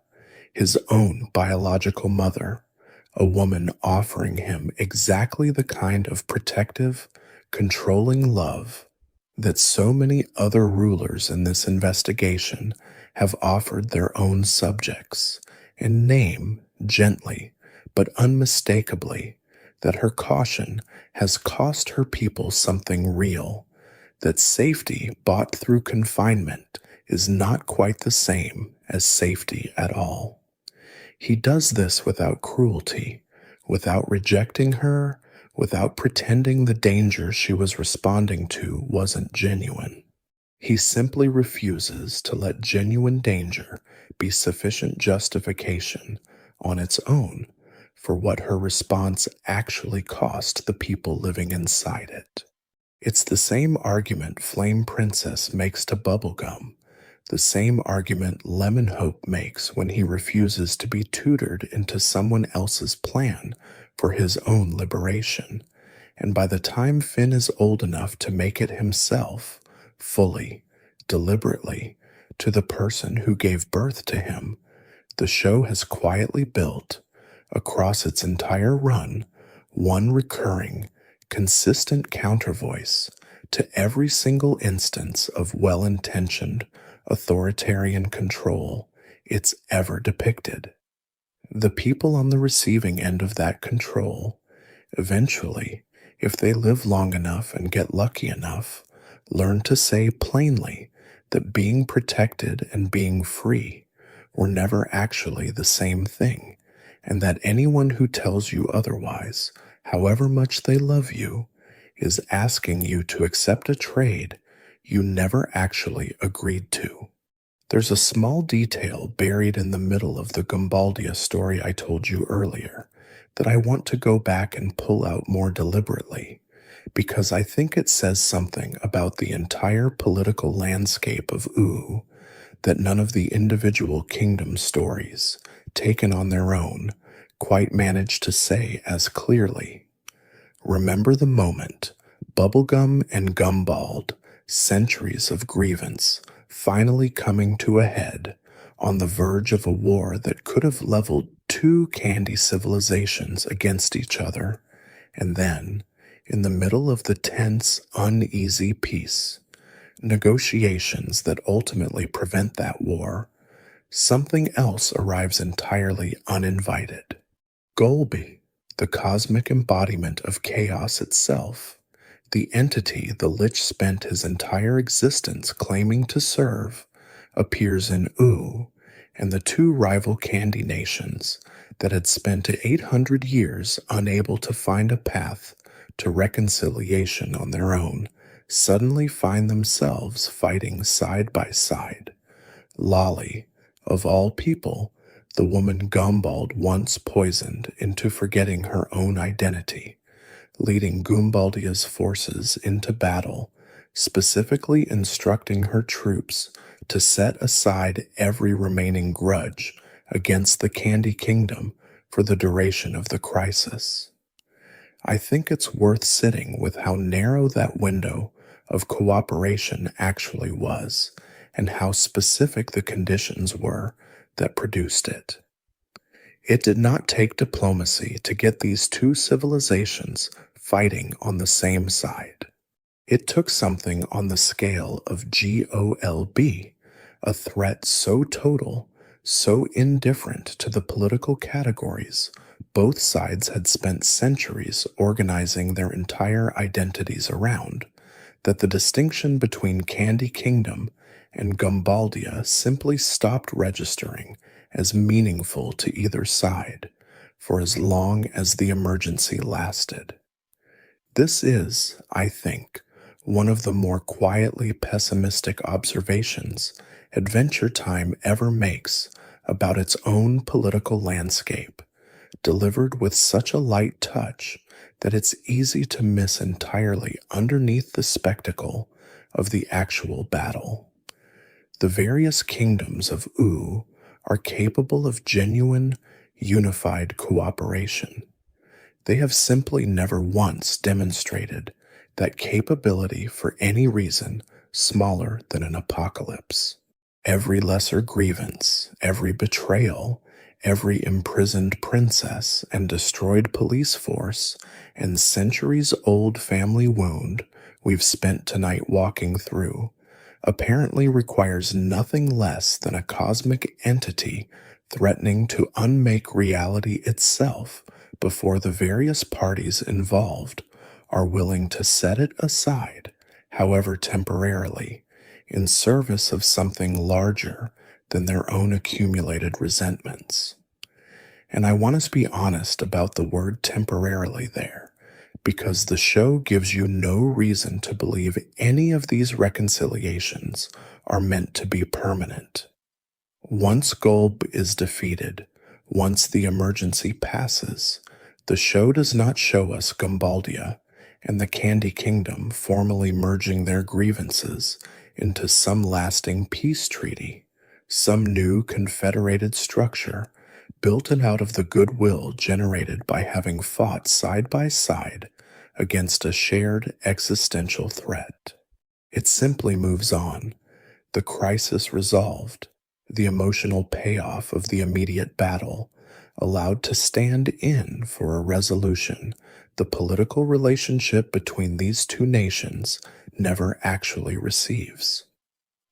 Presumably, once enough time passes, once the memory of fighting together against something genuinely unimaginable fades into the ordinary texture of daily life again,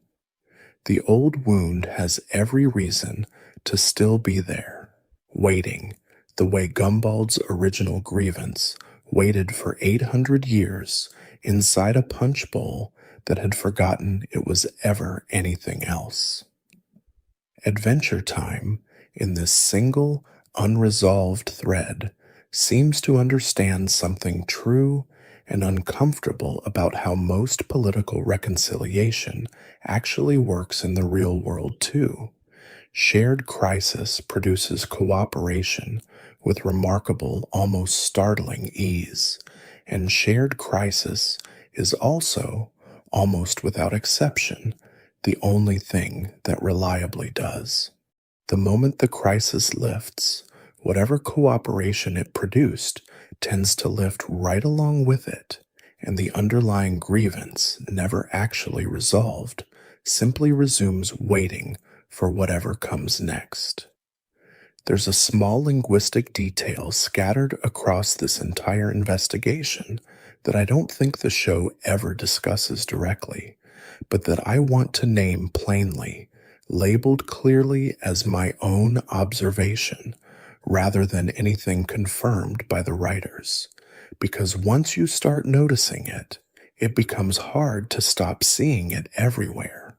Nearly every female ruler in the land of U carries the title princess, regardless of her actual position. Bubblegum has ruled the Candy Kingdom by the show's own chronology for centuries, has built its entire population, its infrastructure, its laws, its army, and she remains, in title, a princess, the word English uses for an heir, a daughter of a ruler, someone whose authority is understood as provisional, one step removed from the real thing,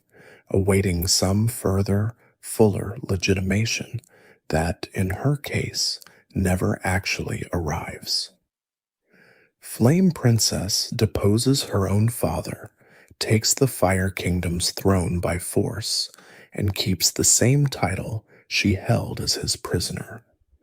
Wildberry Princess sentences visitors to execution with the full, unquestioned authority of an absolute monarch and remains, in the show's own language, a princess rather than a queen. Compare that against the handful of titles the show reserves specifically for figures whose authority nobody, including the show itself, ever seems to treat as provisional. Ice King, Flame King, Grand Master Wizard, Hunson Abadir, the Lord of Evil, ruler in full, where women hold thrones in U, the show's own vocabulary keeps calling them something slightly short of the real thing, princess rather than queen, heir rather than sovereign, even when every observable fact about their actual power, unchecked, absolute, exercised over populations who have no meaningful mechanism to challenge it, would justify the fuller title without any hesitation. I want to be careful here because I don't think this was a deliberate authorial statement about gender and legitimacy so much as an inherited convention. The show absorbed from centuries of fairy tale before it ever thought to examine the convention critically,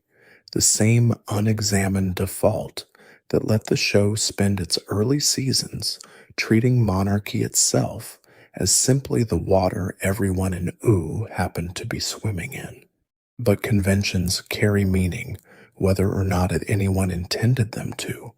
and there is something worth sitting with in a show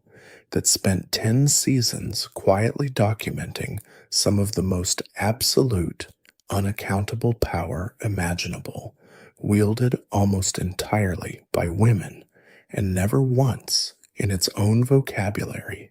called the majority of those women anything grander than princess. A word that always, structurally, gestures towards someone else, somewhere, who is presumably the actual queen, even when no such person exists anywhere in the story. Marceline breaks this pattern, but she breaks it, tellingly, through exactly the mechanism we've already spent time with tonight.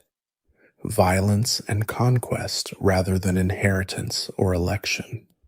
She is called queen because she personally, physically ended an entire ruling order and stood alone where a court used to be. The show's language seems to reserve the fuller title, in her case, specifically because there was no longer any ambiguity left about where the authority had gone. There was no father, no counsel, no rival claimant left standing to make her position feel provisional. She simply was, in the most total sense the show ever depicts, the last word on the subject. And then, In the very final minutes of the entire series, after 10 seasons of exactly this pattern playing out again and again, the show gives us one instance of a title changing hands in a way that finally breaks from everything we've traced tonight. And I want to end on it deliberately, because I think it's the one moment in this whole investigation that offers something like a genuinely different model. Lumpy Space Princess spends years being denied even the recognition of her existing title by the show's one attempt at formal interstate governance, excluded from what the Princess Day material calls the chair of princesses. Partly, the show tells us, because she is considered no longer the heir to Lumpy Space, a phrase that implies its own quiet family rupture we're never given the details of, and partly, more simply, because nobody involved takes her seriously enough to bother including her. She spends stretches of the show living alone in the woods, exiled by her own choice from a home that never quite recognized her as anything more than an embarrassment. And then, in the closing minutes of Come Along With Me, having fought alongside Finn, Jake, Bubblegum, Marceline, and nearly every other significant figure in this entire investigation against a threat vast enough to finally unite Uhu's fractured, betrayal-riddled political landscape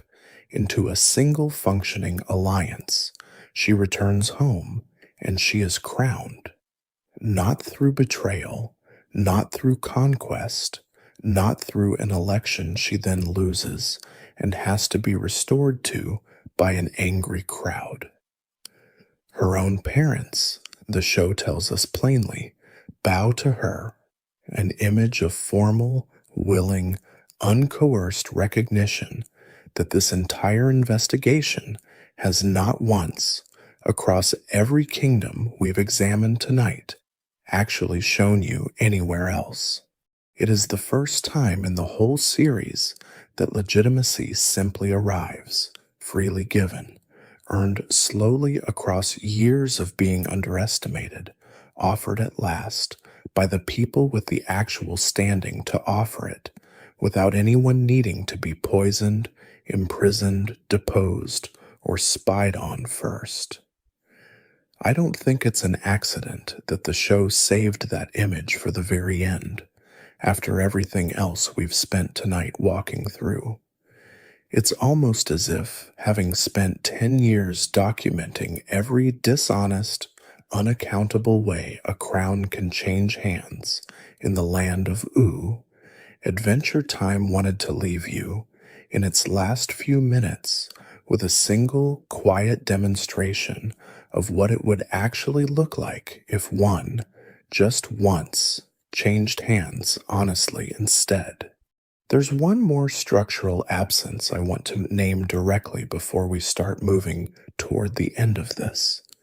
Because once you've walked through as many of these stories as we have tonight, it becomes almost impossible not to notice what's missing from every single one of them, and I think naming it plainly matters more than any individual example we've already covered.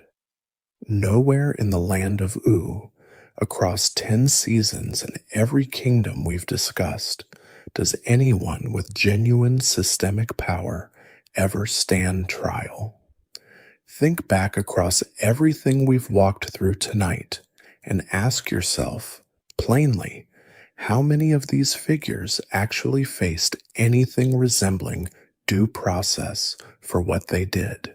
Flame King murdered his own brother to seize a throne, attempted to have a newborn killed, imprisoned that same child for 14 years once she survived, and later tried to have his niece and nephew executed for uncovering the truth of what he'd done. He was never tried for any of it. He was simply, eventually, deposed by force and later left to fade into irrelevance in a cave full of chipmunks, a resolution that reads, on the show's own terms, as something closer to comedy than justice. Gumbald spent 800 years nursing a grudge that nearly produced a war capable of annihilating two entire candy civilizations, and the mechanism that finally stopped him was not a courtroom, not any formal accounting of the harm he'd caused across two separate attempts at usurpation centuries apart. It was his own wife tripping him into a vat of the exact chemical weapon he'd once used against her. The king of Oo governed the Candy Kingdom badly enough, greedily enough, to provoke a genuine popular uprising, and once that uprising succeeded, the show simply lets him wander off into the margins of subsequent episodes, eventually glimpsed decades later, living under a different name entirely, apparently never held to account by anyone for the exploitation that got him removed in the first place. Even Bubblegum herself, the character whose accumulated authoritarian habits we've traced most carefully tonight, has never once, across the entire run of the show, faced anything resembling a formal reckoning for any specific decision, only the diffuse, informal consequence of losing a single election, an election whose loss the show attributes as much to her having deliberately limited her own citizens' intelligence as to any genuine popular judgment about her fitness to rule. She loses power once. She gets it back within a season through a mechanism, an angry uprising against someone else entirely that requires no examination of her own record whatsoever. There is no truth commission anywhere in UU's history. There is no tribunal that ever convenes to formally establish what Flame King did to his daughter, what Bubblegum did to Flame Princess by ordering that imprisonment in the first place, what Minerva's security state cost the people who lived and, in some cases, presumably died trying to leave it. Consequence, in the land of Oo, arrives almost exclusively through one of two channels: violence, sudden and disproportionate, and usually improvised in the moment, rather than planned as any kind of proportionate response, or its opposite, quiet, informal forgiveness, extended not because any accounting has actually taken place, but because the alternative, ongoing conflict has simply become too exhausting to sustain. I think this matters because it explains something about the emotional texture of the entire show that might otherwise be hard to name precisely. Adventure Time is, on the whole, a deeply forgiving piece of storytelling. Characters who have done real, substantial harm to each other are consistently given paths back toward relationship, toward reconciliation, toward some version of peace, and the show clearly believes, as a matter of its own worldview, that this capacity for forgiveness is one of the most valuable things its characters possess. But forgiveness offered in the total absence of any accounting is a different thing than forgiveness offered after genuine acknowledgement. And the show, I think without ever quite deciding to make this its explicit subject, ends up documenting a world where the first kind is nearly the only kind available, because there is simply no institution anywhere in Oo capable of producing the second. Flame Princess does eventually reach something like peace with her father, but the show is careful, as we discussed earlier, to let that peace remain visibly incomplete, his own zone of forgiveness toward her landing as self serving rather than earned, because there was never a process anywhere along the way that might have forced him to actually understand what he'd done, rather than simply narrate his way past it once resistance became too costly to sustain. The show gives you enough, in moments like that one, to notice the gap between reconciliation and justice without ever quite naming the gap directly. And I think that restraint, the willingness to let you feel the absence rather than have a character deliver a speech about it, is one of the more sophisticated things Adventure Time ever does with material. This dark, tucked quietly into a show that most people, including most of the people who grew up loving it, still remember primarily as something gentle and silly and warm. I want to close this part of the investigation with a slightly more analytical turn, because I think it's worth asking directly what exactly OO would need in order to fix any of what we've spent tonight documenting, and why, across 1,000 years of history, none of these kingdoms ever built it. In the world we actually live in, the slow, halting development of checks on unaccountable power took centuries, and it did not happen because any single ruler decided, out of the goodness of their own heart, to limit themselves. It happened because populations, over and over again, forced concessions out of rulers who did not want to give them, sometimes through open rebellion, sometimes through the much slower accumulation of custom and precedent that eventually hardened into something rulers could no longer simply ignore. Courts that could rule against a king, legislatures that could withhold funding a monarch needed, a free press that could make abuses of power visible to people who would otherwise never have known about them. None of these things arrived because they were good ideas that occurred to someone in isolation. They arrived because enough people, over a long enough stretch of time, refused to let power go unquestioned, and built, brick by brick, the specific institutional machinery required to make that refusal durable rather than just a single uprising that changes the name on the throne without changing anything about how the throne itself works. OO, as the show depicts it, never got the centuries.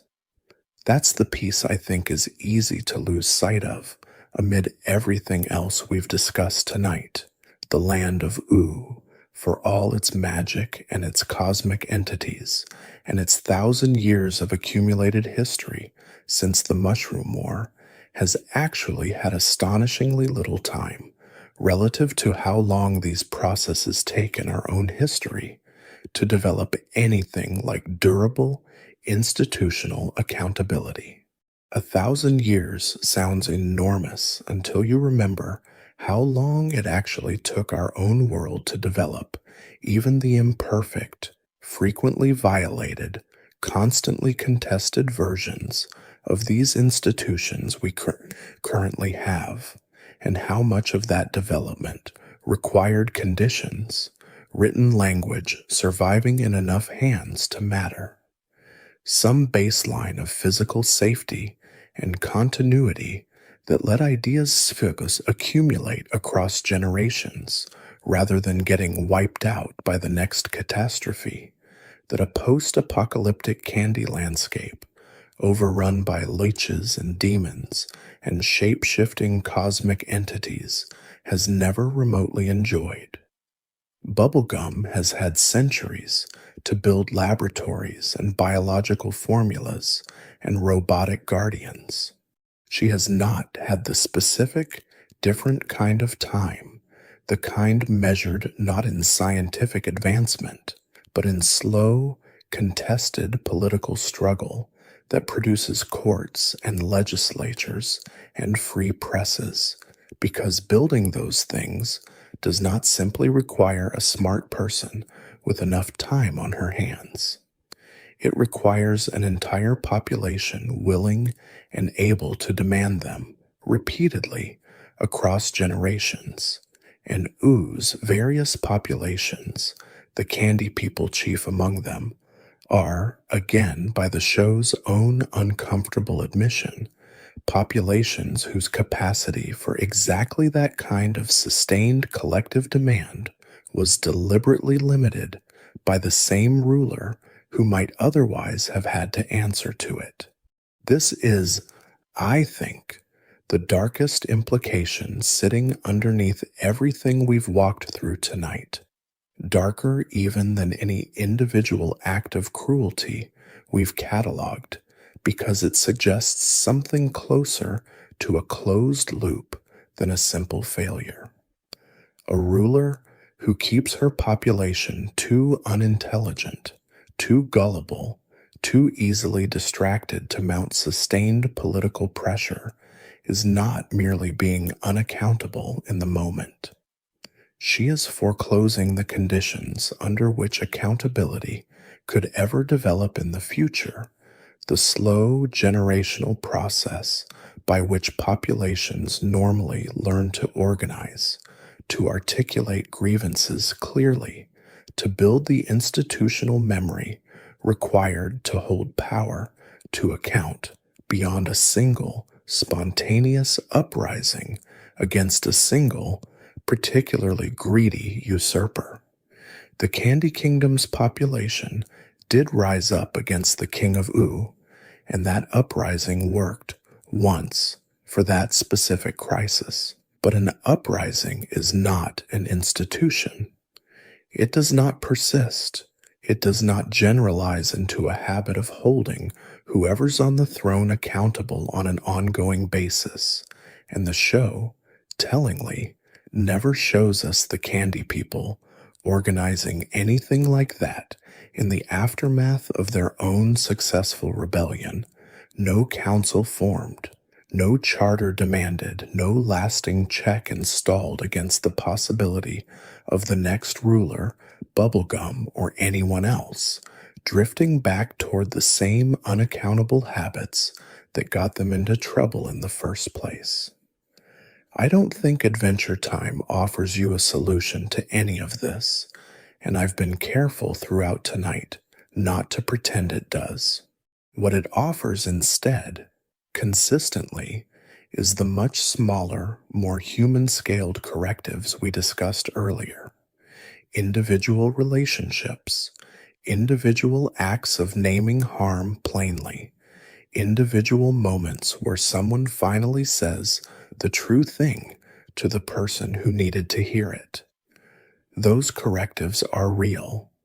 They matter, and the show clearly believes in them, believes that Flame Princess confronting Bubblegum directly, or Lemon Hope refusing the destiny handed to him,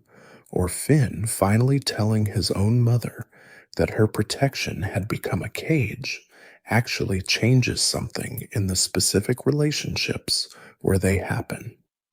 But they are not institutions, and the show, honest to the last, never pretends otherwise. Individual correctives can fix an individual relationship. They cannot, on their own, prevent the next Bubblegum, the next Flame King, the next well-intentioned ruler with access to more power than any single population has ever managed to hold accountable from making exactly the same mistakes all over again, a season or a century later, with a different name on a different throne, in a kingdom that still, after everything, has never once built the kind of institution capable of stopping it before the harm is already done. I want to step back now and ask a question that's been sitting underneath this entire investigation since the very first minute, because I don't think it's fair to walk through material This dark, this consistently critical of nearly every authority figure the show ever asked a generation of children to trust, without pausing to actually address what it means that all of this was built, patiently, over 10 years, inside a program that aired on a children's cable network, wedged between commercials for toys. There's an easy version of this observation, the one that's been made many times about many different pieces of children's media, the one that simply says shows for kids are sometimes darker than adults expect, and leaves it there, as though darkness for its own sake were the interesting part. I don't think that's quite what's happening here, and I want to be specific about the distinction, because I think Adventure Time's actual achievement is more precise and more useful than simply being surprisingly grim underneath a cheerful surface. What the show does, across the political material we've spent tonight excavating, is model a very particular kind of critical thinking about authority, one that doesn't require its audience to reject affection for the people who hold power over them in order to also recognize when those people have done something wrong. Consider what the show is actually asking of a young viewer across the Flame Princess material, specifically, because I think it's the clearest single example of the pedagogical move happening underneath all of this. A child watching Adventure Time has spent seasons learning to trust Princess Bubblegum, has watched her solve problems, protect her kingdom, mentor Finn and Jake, occupy consistently the emotional position of the responsible adult in a world full of chaos. And then the show reveals, plainly, without hedging, that this same trusted figure ordered an infant locked in a cage for 14 years. It does not ask the child watching to stop trusting Bubblegum entirely, to recategorize her as secretly a villain the way a lesser show might, flattening a complicated character into a simple twist for the sake of narrative shock. It asks something harder, and I think considerably more useful: hold both facts at once. She is generally competent, generally caring, has generally used her power in ways that protected people, and she did something to Flame Princess that was genuinely, seriously wrong, and neither of those facts cancels the other out. And the appropriate response is not loyalty, and it is not total repudiation. It's the much more difficult, much more mature position Flame Princess herself models in the confrontation scene, naming the harm plainly, refusing to let intelligence or good intentions soften the accusation, while still, ultimately, remaining in relationship with the person who caused it. This is, I think, a genuinely radical thing to teach a child audience through a cartoon about a boy and his dog, more radical, in its own quiet way, than any amount of surface-level darkness or graphic content could ever be, because it's teaching a skill that most adults never fully develop: the ability to hold someone accountable for specific harm without requiring that accountability to collapse an entire relationship, and, just as importantly, the ability to recognize that someone you love and generally trust is nonetheless fully capable of doing something to you or someone else that deserves to be named as wrong on its own terms, without qualification, regardless of how good their reasons seem to them at the time. Every authoritarian pattern we traced tonight, Bubblegum's surveillance and her engineered docility, Minerva's confinement dressed as protection, Flame King's violence dressed as discipline, shares the same underlying shape. Someone who loves you or who claims to be acting in your interest, deciding that your consent is optional because they've judged the stakes to be high enough to skip asking for it. A child who grows up absorbing, even half consciously, across years of watching this show, that this pattern is real, that it can come from people who are otherwise generally good, and that naming it plainly does not require hating the person who did it, has been given something considerably more durable than a lesson about a fictional candy kingdom. They've been given an early, gentle rehearsal of one of the harder emotional skills adulthood actually requires. I think it's also worth naming, plainly, why the show chose to teach this particular lesson through political structures, rather than through the more conventional, emotional material children's television usually reaches for when it wants to model complicated feelings, divorce, illness, the death of a pet, the ordinary griefs of growing up. Politics, unlike those more intimate subjects, involves power exercised over people who never consented to the relationship in the first place, and I think Adventure Time understood, whether or not anyone in its writer's room would have put it in exactly these terms, that children experience something structurally similar constantly, long before they're old enough to vote or work or make any of the decisions adults get to make about their own lives. Every child is, in a very real sense, governed by parents, by teachers, by institutions that hold total, unelected authority over their daily existence. And in every child, at some point, encounters the exact tension this show spent 10 years excavating. The adults in charge of you are usually acting from real care, are usually more competent than you at judging actual risk, and are nonetheless fully capable of making decisions about your body, your freedom, your privacy, that you never agreed to and that, on reflection, deserved to be questioned rather than simply absorbed as the unquestionable prerogative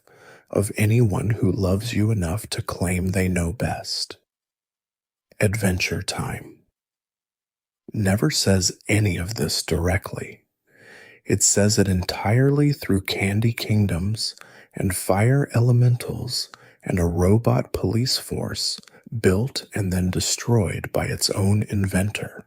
But the shape of the lesson, once you see it clearly, is unmistakably about exactly this, offered to an audience of children who were every single one of them living inside some version of the same structure. The show kept quietly interrogating one kingdom at a time. One last thought before we actually close this out. I mentioned Peppermint Butler fairly early tonight and never quite returned to him directly,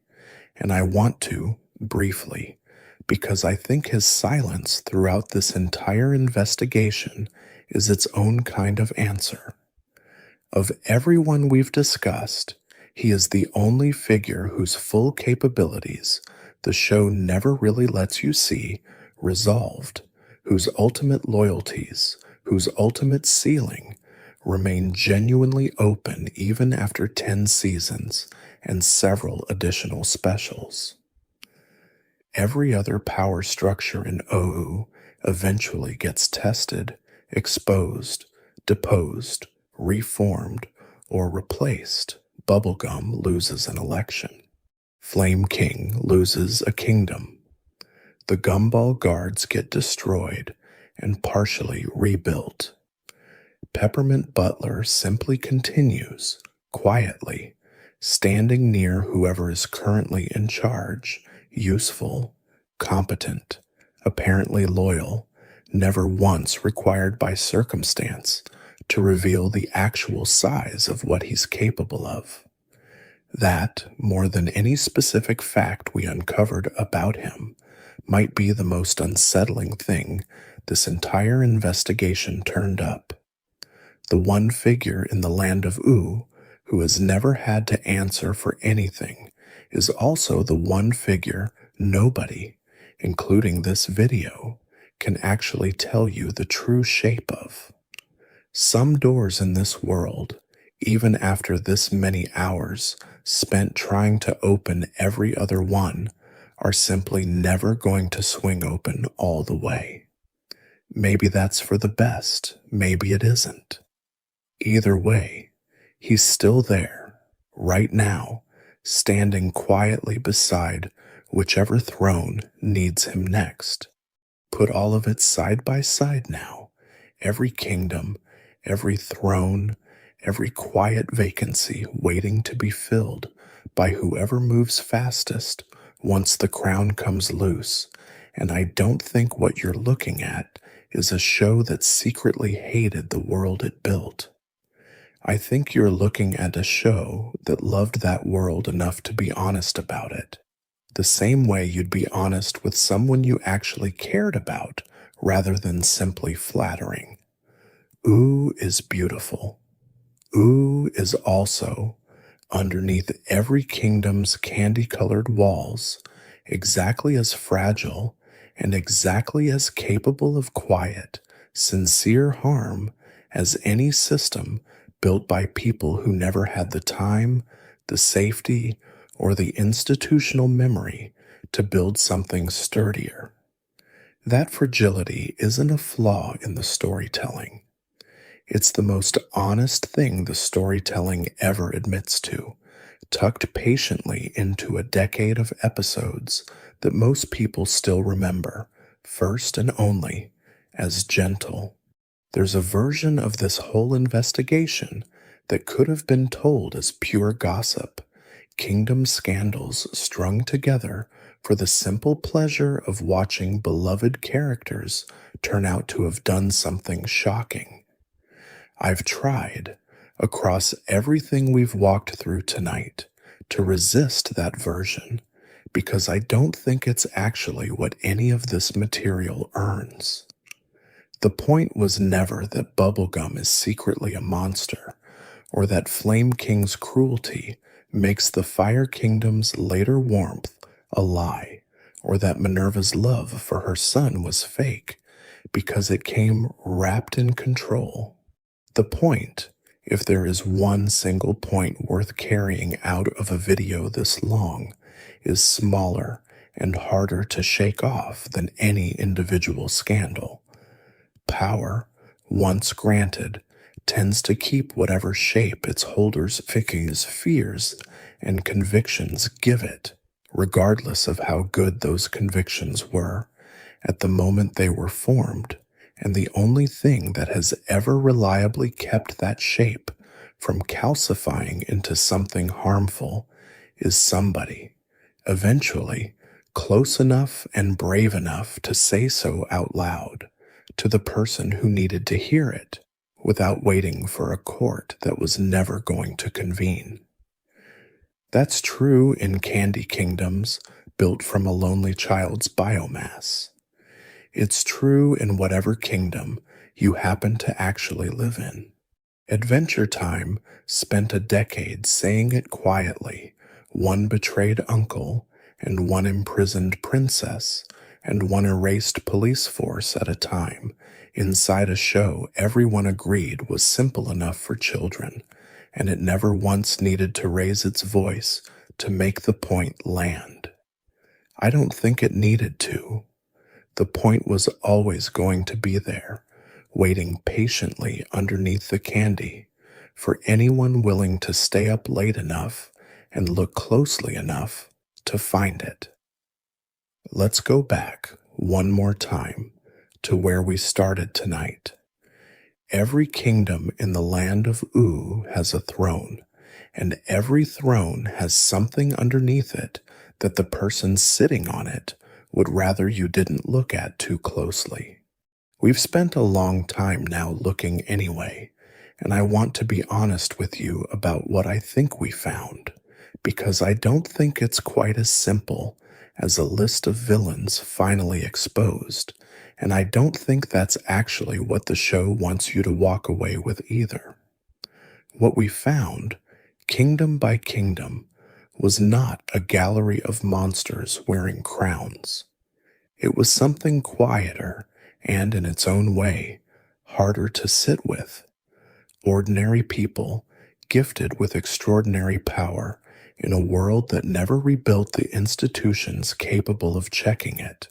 doing what ordinary people with extraordinary unchecked power have always done throughout every version of history anyone has ever bothered to write down.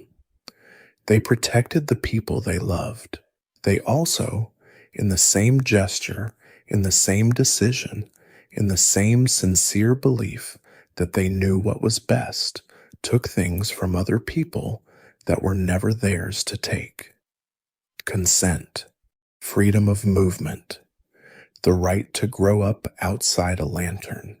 the right to an intelligence unmolested by a ruler's calculation about how easy her population ought to be to govern. Bubblegum built a civilization out of genuine love for the people inside it and out of a genuine repeated willingness to decide on her own authority what those people needed without asking them first. And the show never resolves the tension between those two facts,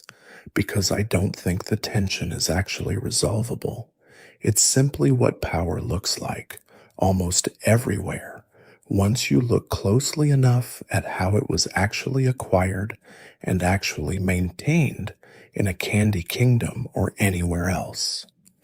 I think about Rattleballs sometimes, the last surviving member of a police force his own creator judged too violent to exist, quietly rebuilding fragments of himself in a junkyard nobody thought to check. I think about Lemonhope refusing the destiny two different authorities tried to hand him, freeing himself instead through a friendship and a piece of music neither of them planned for.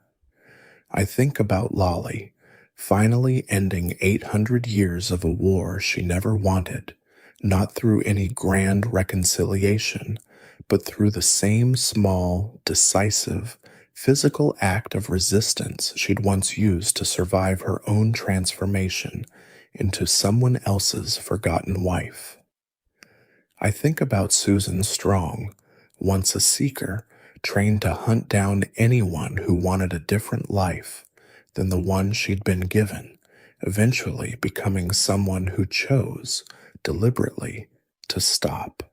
And I think about Lumpy Space Princess, waiting years, years for a recognition that never should have taken that long to arrive, finally offered it, at the very end,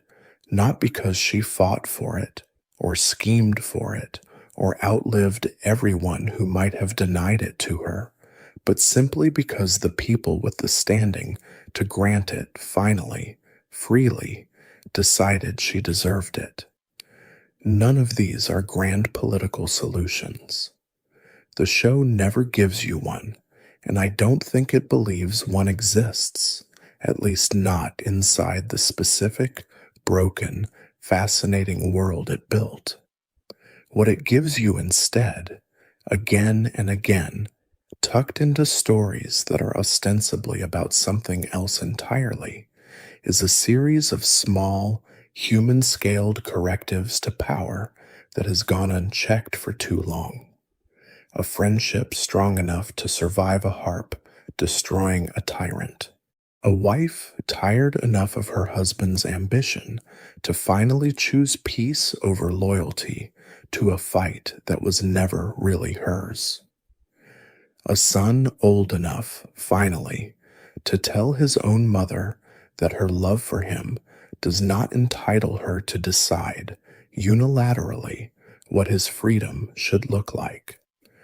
A daughter naming, plainly, without flinching, exactly what her own imprisonment cost her, even to the person who ordered it, even knowing that person would never fully hear it the way she needed to be heard.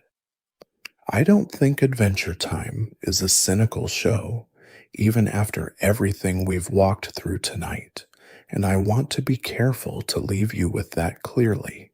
because I think it would be a mistake to hear all of this and conclude that the show believes power is simply irredeemably rotten everywhere it goes. What I think it actually believes, more precisely, is that power is rarely rotten on purpose. It accumulates, quietly, decision by decision, inside people who mostly mean well, in a world that never built the machinery to slow that accumulation down or to hold it accountable once it's gone too far, and the only correctives available in the absence of that machinery are the slow, difficult, entirely human ones. Someone finally saying the hard thing out loud. Someone finally choosing exhaustion over one more round of the same old fight. Someone finally being recognized freely for who they've been the whole time without having to burn anything down first to get there. The candy is still real in the land of Ooh, the way it's always been real. The kingdoms are still standing. Bubblegum still rules competently and probably still watches more than she admits to. Somewhere in a junkyard, an old red robot with a saber at his side is probably still quietly rebuilding something nobody asked him to rebuild. And somewhere in the woods outside a kingdom shaped like a cloud, a mother and a father who spent years failing to see their own daughter clearly are bowing to her now, finally, because she stayed long enough and grew enough and mattered enough to the people around her that there was simply no honest way left to deny her the crown any longer. That's not justice, exactly. Adventure Time never quite gives you justice, not the courtroom kind, not the kind with a formal verdict and a formal accounting. But it gives you something adjacent to it, something smaller and slower, and, in its own strange way, more true to how most of this actually resolves in any world, real or candy-coated. People, eventually, if they're patient enough and lucky enough and brave enough to keep saying the true thing out loud, finding their way toward being seen the way they always deserve to be seen, by exactly the people who should have seen them all along. If you made it all the way down here with me tonight, thank you for staying. This is the kind of video that only really works if you're willing to sit in the dark a little longer than feels strictly necessary, turning something over long after most people would have called it finished, and I appreciate you doing that with me. If this is the kind of thing you like spending your late nights with, consider subscribing so the next one finds you. And if it helped you fall asleep, or think differently about a show you thought you already knew everything about, a like goes a long way toward letting more people find their way down here too. Rest easy. The Candy Kingdoms will keep, the same way they always have, quietly, imperfectly, right up until someone decides to look underneath them again.